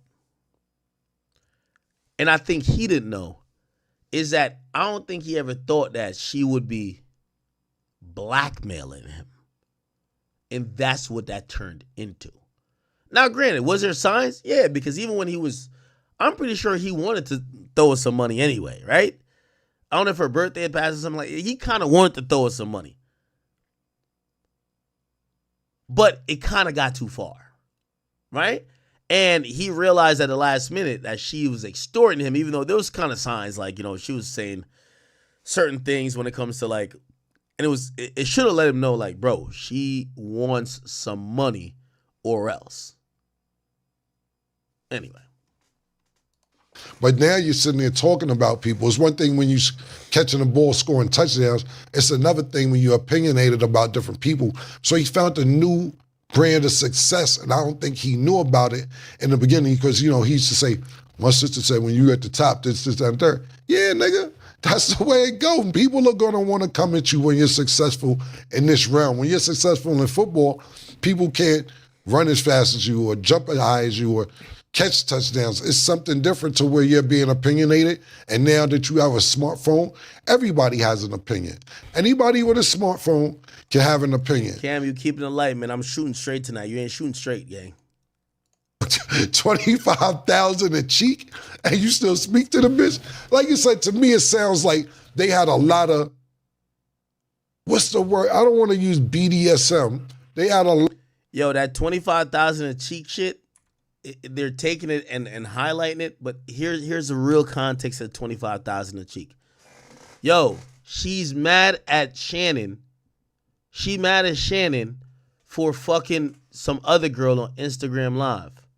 She know Shannon love that pussy. She knows Shannon don't want to lose that pussy. So she looks at it and says, yo, you got to apologize because I ain't going to fuck with you. She was ignoring him. We don't see the call log, but she was blowing up his phone because she keeps texting him back to back. I'm not answering. I want an apology, blah, blah, blah. Until he finally says, I already apologized, Gabby. Now, yeah, she does go overboard. She said, yo, I want to, send me some money. Now, here's the thing. For me, that's egregious. A bitch telling me this, let me tell you this. I always have, I have one rule, and again, this is just my rule, and nobody got to adopt my rule. This is my rule. Listen, if I got a main bitch and I got some side bitches and I got like some hoes over there, only person that get money from me is my main bitch. So if you a side bitch, if you one of the hoes, you need to figure out a way to get to be the main bitch. The main bitch gonna get everything. She gonna get the Chanel. She gonna get everything. That's not tricking to me. I'm gonna take care of my main girl. The rest of you hoes, y'all gotta figure it out, because if you a side bitch of somebody else, I imagine you another nigga's side bitch, and we all sharing you. So like I always say, the streets pay the tab. So I'm not gonna be showering you with gifts. I only shower the girl that's gonna be loyal. The one, like my main joint that I know that, like, yeah, I'm giving pressure to that. Yeah. The rest of, like me. So if you've ever seen, that's a problem I have. Because it'll be a side chick that'd be like, yo, I heard, shut your stupid ass. You a side chick. You don't get nothing. Not from me. That's a fact. Hey, that's just me. Now, when it comes to how I think Shannon's running his program, I think he was already giving Shorty bread. So everybody keep talking about his $25K per cheek. I think he was giving her bread like that. He was giving, bro, she's talking to him about, like, a side chick can't tell me I'm cheating on her. Bitch, I got a whole main girl. What are you talking about? This girl was talking to Shannon Sharpe saying, you're cheating on me. So for whatever reason, in her mind, she think that she and Shannon got some shit going on. Matter of fact, her actions even tell us she thinks she and Shannon got some shit going on. So that's a little bit different. We can't just call him a trick because of that. It looked like, yo, it's his girl. Or maybe he's gaslighting her to act like it's his girl. Just listen. Yo, 25,000 a cheek, and you still speak to the bitch? Like you said, to me, it sounds like they had a lot of. By the way, I could pull it. You want me to pull it up? I'll pull it up. I'll pull it up, chat. Y'all got to go. If y'all don't know, y'all want to go get all this paperwork. It's at theakademy.blog. Here we go. Here we go. You go here, hit Shannon Sharpe full whatever. We're going to have all the messages. Now, granted, they probably talked on the phone, but here's the reality of it. That 50K was first mentioned by Shannon Sharpe. I'm going to show y'all. So it looked like he was trying to, he was trying to like make her feel some type of way. Look, I want to fuck. If I was 38, I would get you pregnant. So everything I'm telling y'all. Right? And he's trying to call her out. Yo, Gabby, I think that's a kink for you. You know you don't want a baby. Hold on, let's get to the money. Let's get to the money. We're going to get to the money right now, right? So she's going to send her PayPal. Hold on, let me just go down all the way down there. She want to send her PayPal and shit like that. Where is that shit at? She want to send her PayPal. Okay. Oh, this is the end. All right, let's figure out when she sends the PayPal. Give me 1 second, chat. Give me 1 second. Now, granted, there's probably more conversations that started, but look like she was dubbing him, and he tried to offer some money or a gift to get her back on board. Remember, he just fucked another girl on Instagram Live. She know he love her pussy, and she's playing her leverage. Where's the fucking PayPal? Here's the go. All right, bet. Check this out. Remember, look. So this is the new year, and this is coming into this year, I believe, right? 1/1, which is January 1st. Happy New Year, Gabby. This is Shannon saying this. Can't wait to see you. See what it has in store for us. Look, now it doesn't make too much sense. It says, give 50K and I'll let you come over to the house. I don't know what this means, though. It looks like, so this is from Shannon to Gabby. This is kind of odd, but something 50K. Look, it reads half as she's asking for 50, but it reads like he's offering it. Look, I'll let you come over to the house. She was coming to Shannon's house. But Shannon would have to give her. Anyway, she sends the PayPal, right? Shannon says, I don't got Cash App. She says, what you got? I got $10K cash. Send me a pic or FaceTime me with it. What's taking so long? So it was an agreement about $50,000 already. That's when she gets to the thing everybody keeps quoting, saying, I know you missed this big juicy ass, $25K per ass cheek. So here's my thing. Again, I ain't into that tricking shit. Like, for me, I tell any girl, like, listen, you know what I mean? I don't care what y'all done seen online. Like, if y'all trying to y'all got to become my girlfriend. Y'all got to figure out how to get out the muddy waters of being a bitch I fuck, being one of the bitches I fuck, being a chick I really fuck with, and then get to being my main chick. Now, once you get there, the grass is greener definitely on whatever other side. But you got to get there, right? It appears that Shorty, like, she's only talking about what Shannon was talking about already, $50K. She ain't just say you're paying for the ass cheek. She's trying to encourage him to send it because she was saying, you don't have Cash App? He's like, No, you don't got PayPal? Cash App? I only got it in cash. So she sends him a nude to say, come on, player. Like, that's at $50K, like 25 per ass cheek. So the whole point I'm trying to say, I'm not going to call Shannon a trick because I think he was telling her girlfriend shit. Because she's even telling him, yo, you're cheating on me. And he not saying, yo, Gabby, we're not together. What do you mean I'm cheating on you? Like, how am I cheating on you? We're not together. Right? What's the word? I don't want to use BDSM. They had a lot of like little rough relationship. When I say that, choke her and she like it. Or grab her up and she like it. Because there's some shit I read it too. That he had anal sex and she got mad because he ain't put the condom on. Or some shit like that. Obviously, Shorty likes some of this shit. My personal opinion. And like Stat said, I don't want to be disrespectful. Of course she likes it. Yo, Cam, I don't even know why you mentioned words. I don't know what sponsors you got. Shorty, here's the thing that we got to, like, I read through all this paperwork, man. Shannon Sharpe, he a freaky ass nigga. But he did not introduce this woman to these freaky things being alleged. She's the one who introduced him to tie me up.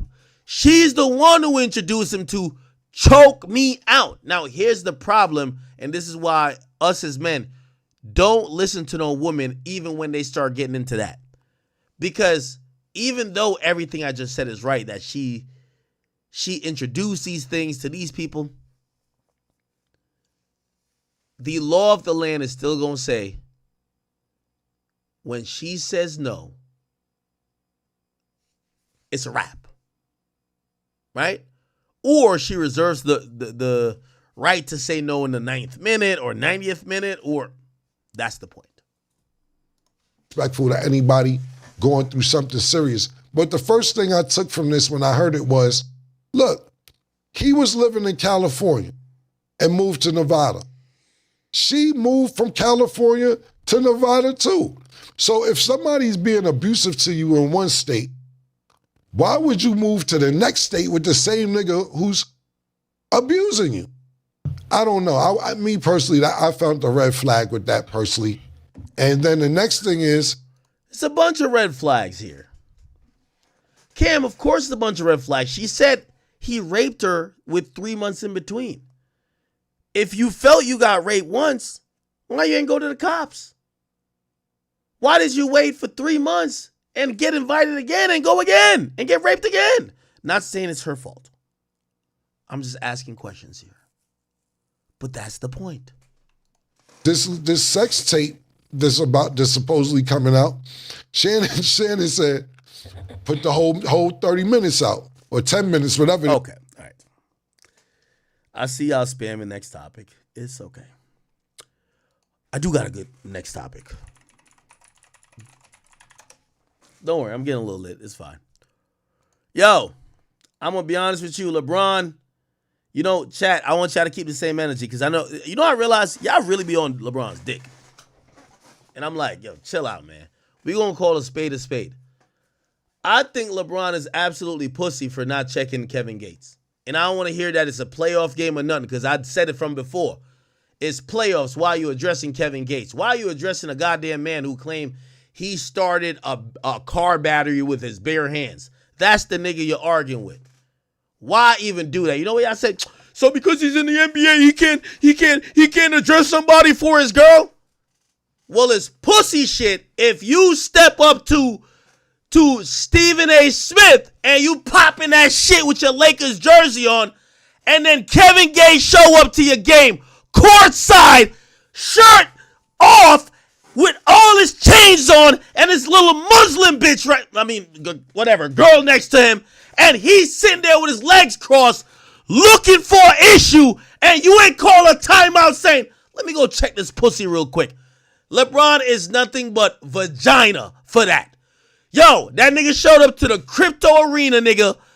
I'm talking about Kevin Gates after he said that LeBron James' wife looked like Lamar Odom, nigga. Basically saying, shorty need to get right. She don't know how to act around a real nigga, which is way more disrespectful than anything motherfucking Stephen A. Smith done said about his son. And look how this nigga was comfortable. He showed up early. I think he showed up before LeBron even showed up to shoot a shot, nigga. You know, LeBron showed up like 4 or 5 hours before. Look at this nigga. Look. Comfortable, nigga. Comfortable. He's just showing that LeBron pussy. Facts.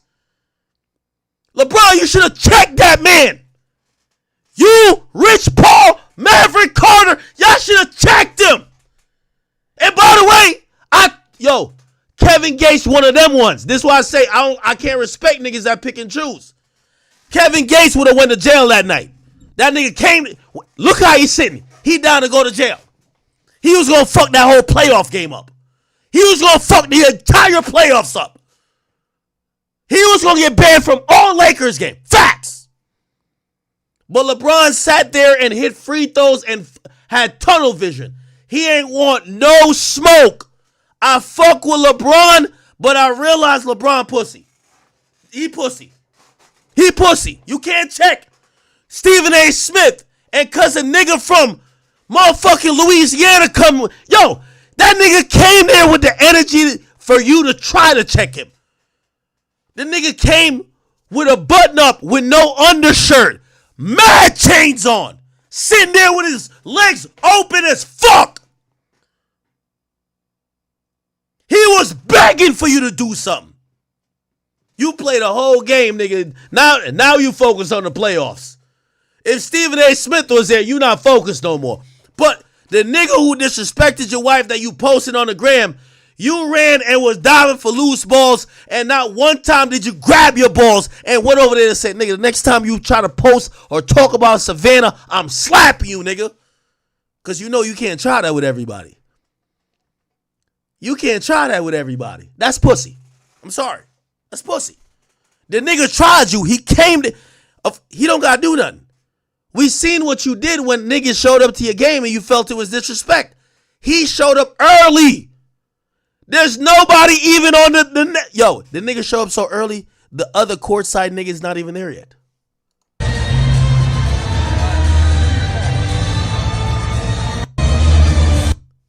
That nigga was going to slap earth, wind, and fire out of LeBron. LeBron is pussy as fuck. I ain't going to hold you. He sat like this the whole time, nigga, waiting for LeBron's ass to walk over and even acknowledge him. LeBron is straight, stone cold pussy. I'm sorry. I know we love LeBron. And by the way, I'm glad the series is tied 1-1. I hope he win, but we got to call a spade a spade. You're pussy. If you check Stephen A. Smith, and the nigga who said your wife looked like Lamar Odom is sitting courtside. I ain't never seen Kevin Gates with this much jewelry on. You know why? Because he want to show that LeBron pussy. I'm telling you, that nigga, I looked in his eyes. Like I watched all these videos. I looked in his eyes. He was gonna make a movie that night if LeBron stepped to him. This shit, if it was on national TV, I guarantee he was gonna have a blackout. Guaranteed. Because he was going to grab LeBron James and slap earth, wind, and fire out of that nigga. And don't tell me, oh, no, nah, no. We seen what LeBron James did to another man over his son. And your son is a grown man. Your wife, you all she got, gang. Because he can't get into it with your wife. That nigga sat there and he wanted to see the energy and the vibes. He dropped $25K a ticket for him and his bitch to eye you down. And you ain't even look in his direction. You ain't even walk near to him. Yo, it's an out of bounds over there. He's like, yo, Austin Reeves, go get that, gang. The ref like, no, it's your turn. No. Yo, Luka, get over there. What the fuck? Luka, I ain't trade you for no reason. Get over there. You ain't want to be nowhere near this man. Now, I'm saying that. I don't want nobody think that Kevin Gates was right. Kevin Gates was dead wrong. I'm on LeBron's side. But all I'm trying to tell you, this just further proves to me, LeBron James pussy. He should have never did that to Stephen A. Smith, but he knew Stephen A. Smith was even more pussy. That's like some of these rappers, they be trying me, but when they see their gangster opponent, they fold. They're like, oh shit, let's get out the back door. I can't respect niggas like that. Niggas like that straight bitches. I like see niggas keep the same energy with everybody if we gonna respect you for doing some tough shit. The pick and choose shit, like we just know, oh, okay. You a pussy that pick on bigger pussies. All right, cool. Whole time, look at this. Look.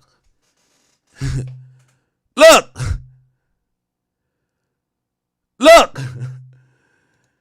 The nigga got his chest out. You know he on a different type of timing, because this white woman right here, she like this. Because he's like this. What's cracking? Fuck we doing in here? The white woman's like this. Look at the white woman. She got her hand. This nigga was waiting. You see LeBron from, what is he, from Akron, Ohio? He not like that. That shit we saw with him and, what's that nigga name? Stephen A. was a sham. LeBron, I'm going to think you pussy until you handle this nigga. That nigga came to court side and holler at you. What's popping? Are we sending messages? I was popping. I seen how you pull up on another nigga. What's popping? He ain't even, it's not one of them things like, oh no, he showed up during the game and left the third quarter. The nigga showed up before warm-ups. What's cracking? And you ain't pop up and be like, yo, hold on, ball boy. Hold that ball real quick. Yo, nigga, stop fucking playing with me like that. Next time you talk about my wife thing, I'm slapping the shit out of you, nigga. Or we could do it right now. It's popping. You ain't do none of that. That's bitch made shit. And I do hope you win the championship, LeBron. You my mans. But still, that's a whole nigga move. Savannah, you seen this? Your nigga was Twitter fingering and then seeing the gangster and then act like he ain't see him. They ask, yo, LeBron, why you ain't down for the loose ball? Where the ball go? I ain't see it. Nigga, you know damn well it went over by Kevin Gates. Man, go get the ball. Man, Luka, go get it. Pussy. Look, niggas smiling, just looking at these niggas. Staring the nigga down. I've never seen Kevin Gates with this much jewelry. This nigga was trying to crash out. He was trying to crash out. This nigga was trying to crash out, bro. Listen, chat, I know y'all love LeBron, but if you think this nigga was trying to crash out, you fucking stupid, my nigga. Look at it. The nigga's like this the whole time, my nigga. He not even watching the game. He watching one nigga and he just smiling like. He waiting. This was the first time I seen LeBron. LeBron ain't want no TV timeouts. He ain't want no time. Yo, come on, let's keep the clock going. Come on, what we doing? What we doing, yo? Listen, I gotta get home to Taco Tuesday. Well, hold on, what y'all doing? Look.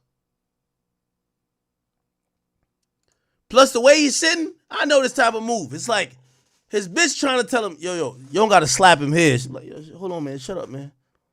See what's cracking with this nigga real quick.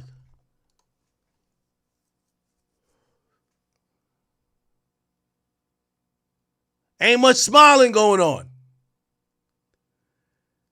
Yo, with all due respect, LeBron from the burbs in Cleveland or wherever the fuck he from in Ohio. This nigga from Louisiana. Come on, gang. Ain't no nigga from no Ohio fucking with no nigga from Louisiana like that, bro. Look. Nigga waiting for a reason. Damn right there. That's Kevin Gates right there. Brian, walk up on him like you did Stephen A. Fuck no, he ain't gonna do that. LeBron ain't never been locked into a game more than that time right there. Y'all gonna think I'm joking. That's them right there. That's Kevin Gates right there. Brian, walk up on him like you did Stephen A. Man. Y'all gonna think I know that we got a lot of LeBron fans in here. LeBron isn't a tough guy. He's a great basketball player. He's probably the best basketball player of all time. Y'all gotta call him appropriately though. He got like that shit he did to Stephen A. Smith was some sucker shit. Cause he know he wouldn't do that to no real nigga. He did that to the media nigga to try to act like he was big dog. But when the nigga disrespect his wife, he said his wife looked like Lamar Odom. Lamar Odom been off crack.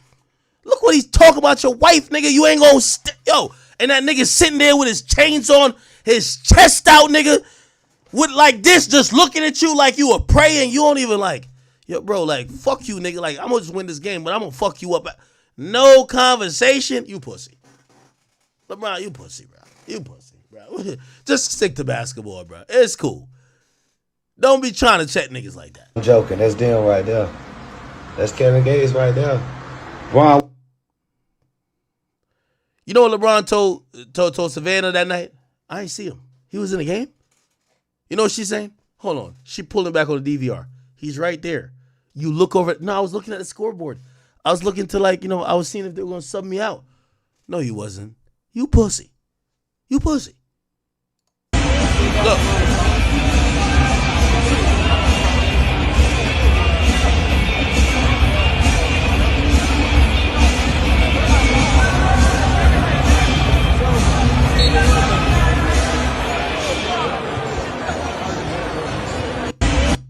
Nah.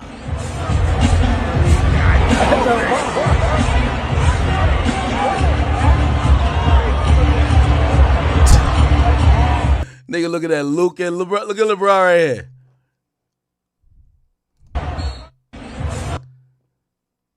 Yeah, LeBron, bro.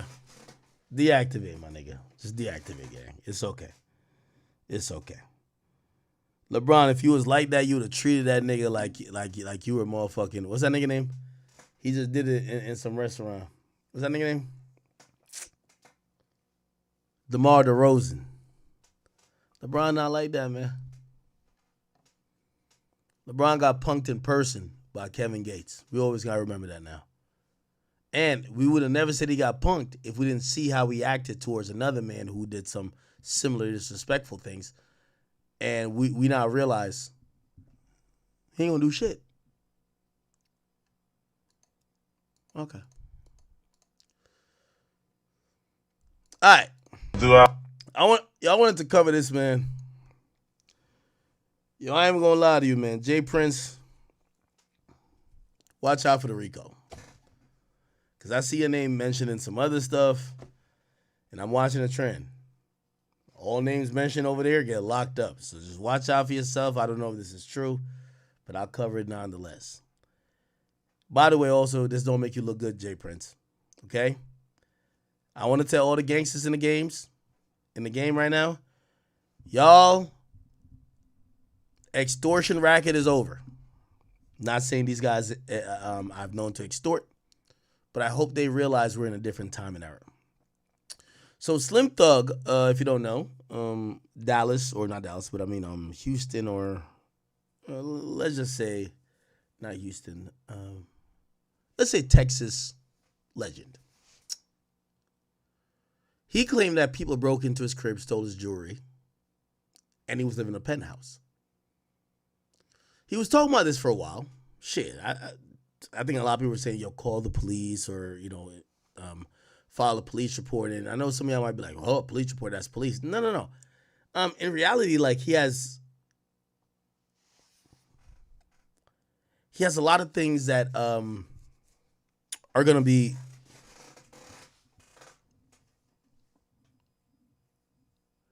noteworthy in him not cooperating with the police. So he's not trying to cooperate with the police. That's the point I'm trying to make, right? However, somehow magically, guess who gets the jewelry back?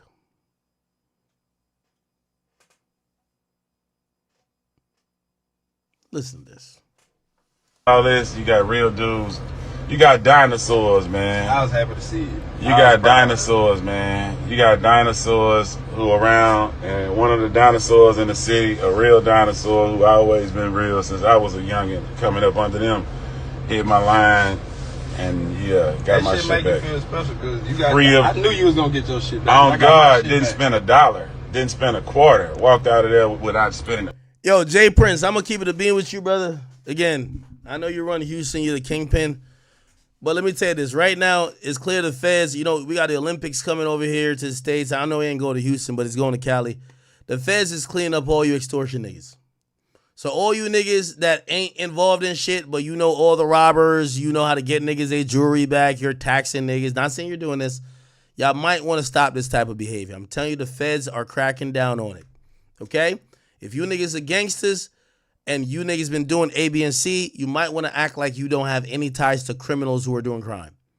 Which means even if you know someone that may have someone's jewelry, don't be the middleman, because what they're going to say is that you orchestrated on some BU shit.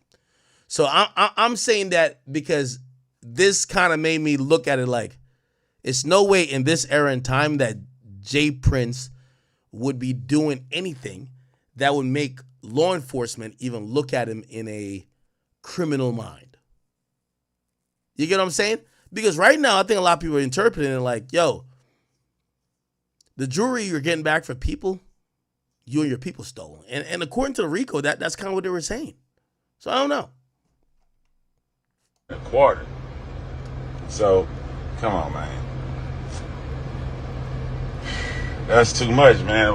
And it was in there. So when I got the call, I'm thinking, it's gonna be some custom couple of them hoes. The watch is gone, big chain. The chunky chain gonna be gone. It's in there, man. Do all this, you got real dude. Okay. Let me try to also address this before. So Kanye West actually responded to me while I was waking up this morning. And he actually reacted to one of her clips where I was like, yo, the cousin song, I was like, yo, I hope Dave Blunts didn't write the song saying he fucked his cousin. Now, he actually responded, and that was Ye. And he said this. He says, when academics said Dave Blunts had better not have written the line I gave my cousin head, it really had me thinking. It had me second guessing if I should have even put the song out or ever had said anything.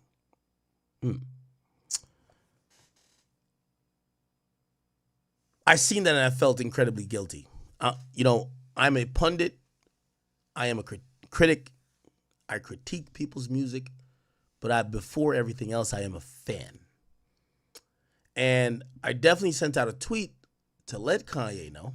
I said, brother, despite what anyone's opinions are about this song, I said, what'd I say? I said, nah, put that shit out on DSP and YouTube, along with Bianca, right? Bianca, I just want you to come back. And World War III. I said, art is art. I said, we're going to have our opinions about it. We might even have our opinions and be like, yo, nah, he's gay, or we don't like it, or it sucks. But I said, but live your truth. You're the greatest hip-hop artist of all time. And I didn't say that to suck up to him or pander to him in any type of way. The reality is that I absolutely believe that Ye is trying to make the most personal album ever. He's saying things to us that let's say it's true, we've never heard before.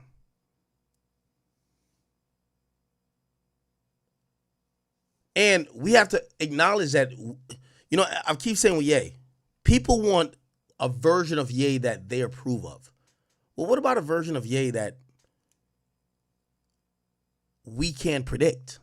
And we just have to show some respect until we really get into the song. So that's kind of how I feel about it. But anyway, he continues to tweet afterwards. Hold on. He says, I decided I'm white. Okay. Then he went on with, where is this at?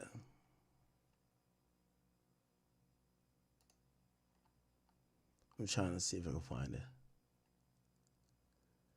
There's more tweets about Kanye. Kanye sending tweets about Kendrick and Tyler. He says, Kendrick and Tyler raps are about equal honestly. By the way, he hates both guys for whatever reason, so he's being shady, yes. Says, bro, Kendrick cannot rap. Wayne got more life bars than I got bars. Kendrick doesn't have one bars where I say, I wish I said that. Kendrick and Tyler are the two most overrated so-called artists. Please order more security. Then he says, bro, I'm not crazy. I mean, a little. I'm crazy enough to say things out loud people may feel but don't say.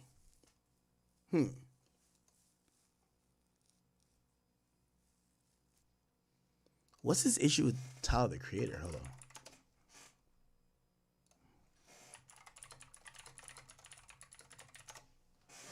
Here we go.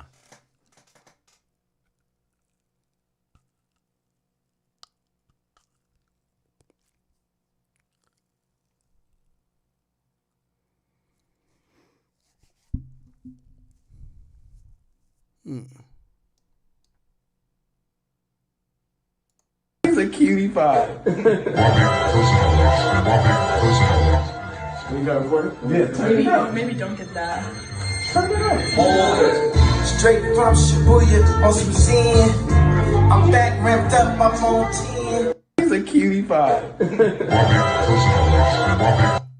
Okay.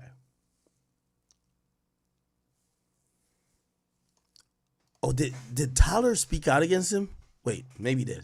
Here we go. Oh, you know what I do want to say? I've seen fans saying on the last verse of Stuntman, people was like, oh, he's talking about Kanye. And I'm like, you guys are fucking stupid and have terrible comprehension skills. I would never, no, I love that nigga. And that is not about him. It's actually about the rest of the world. When I say, wipe your feet on that doormat before you speak. Again, people just being hypocrites. And I say, how you tell us that you real, but you stay off the meds. By stay off the meds, you know what I do want to say? I've seen fans saying on the last verse of Stuntman. Look like Tyler, the Creator, calls out Ye. He did, supposedly did, for not rapping at a career show. He said, just say the words. Ye jog fans' memory when he ran through hit after hit at his concert. And apparently,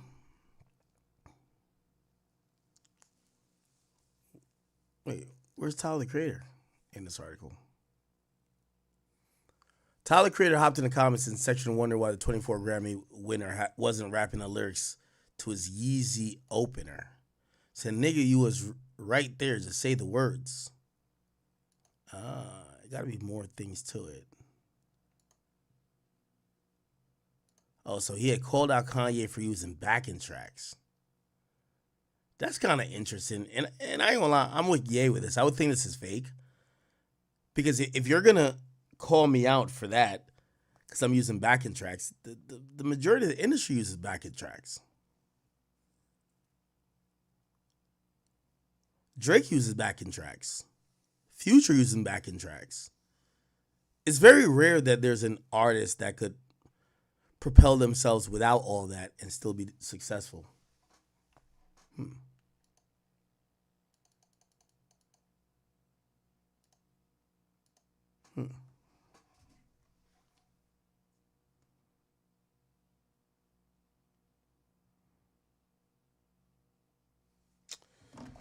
All right. Okay, man.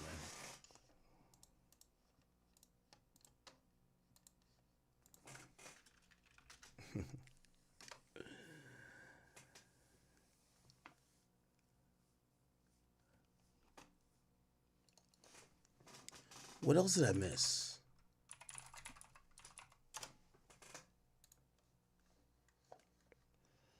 Oh my God, we're still cooking. I ain't even gonna cap with you. Boosie says YoungBoy called him last night to congratulate him on his newborn. There we go. I called for YB last night. YB told me I could drop the CD. Man, shit, man, I'm having the day of my life, man. Man, this shit crazy, man. Going good, boy. Man, I gotta go finish this YB shit. I gotta go cook up now. Man, 350K this week. Damn, baby. I might spend $100 today. I might treat myself. But bless me, boy. I ain't lying. My little girl, beautiful. God good like. Now, this comes on the heels of, Boosie had like his 9th kid. And very happy for him. But, I also want to say to YoungBoy fans, YB right now, I think he's also appreciating people. And maybe people that, maybe he didn't, not necessarily didn't appreciate while he was out last time. But yeah, he called me and he was just like, yo, Ack, I heard you mention that, you had like the vlog from when you came to Gravedigger Mountain. I know I said, and I told him, I said, yeah, I got it. But remember we had a conversation, I'm never going to put nothing out until we both agree. And he was just like, nah, send it to me. Like, we could probably put it out. And I think he's in that mood. And that's probably, I'm glad that him and Boosie is probably like patching things up. I think that's good. I for sure think that's good. By the way, Boosie kind of went on to kind of talk about his kids. Apparently Boosie's having, I know Boosie had 9 kids. Did y'all see the video where he's talking to his mom, basically telling her like, Mom, I'm about to have like 3 more of these. And his mom is like, please don't.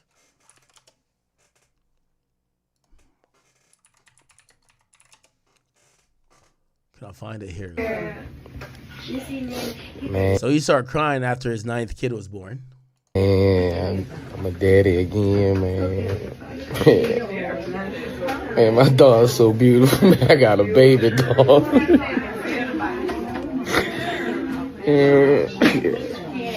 Can't you start crying, man? I got a baby. Man, my daughter here, man. Man, dog. Man, I'm a daddy again, man.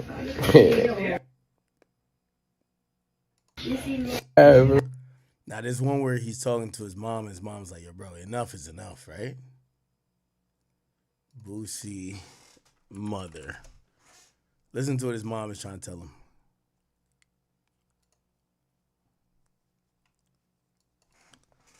Wait, can I find it or no?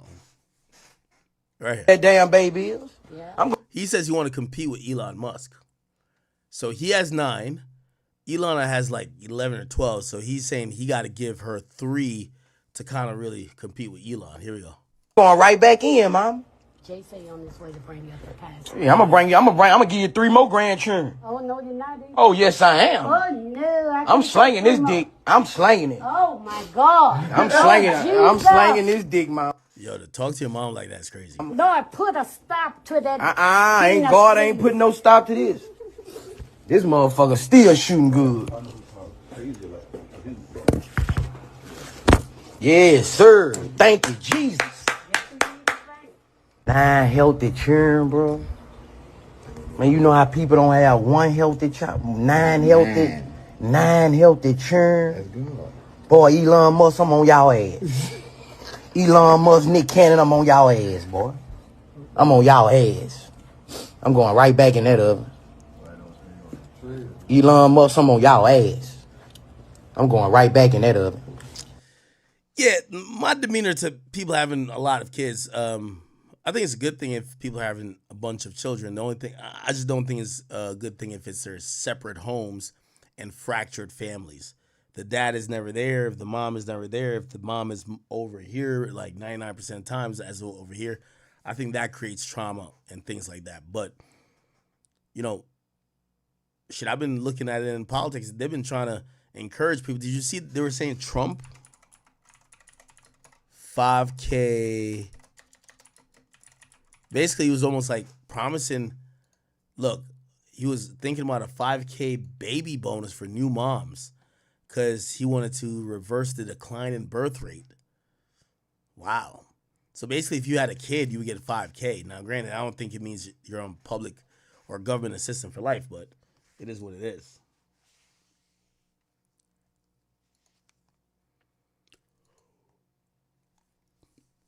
All right. Okay. Anyway, chat, I ain't gonna lie to you, man. I'm getting off here.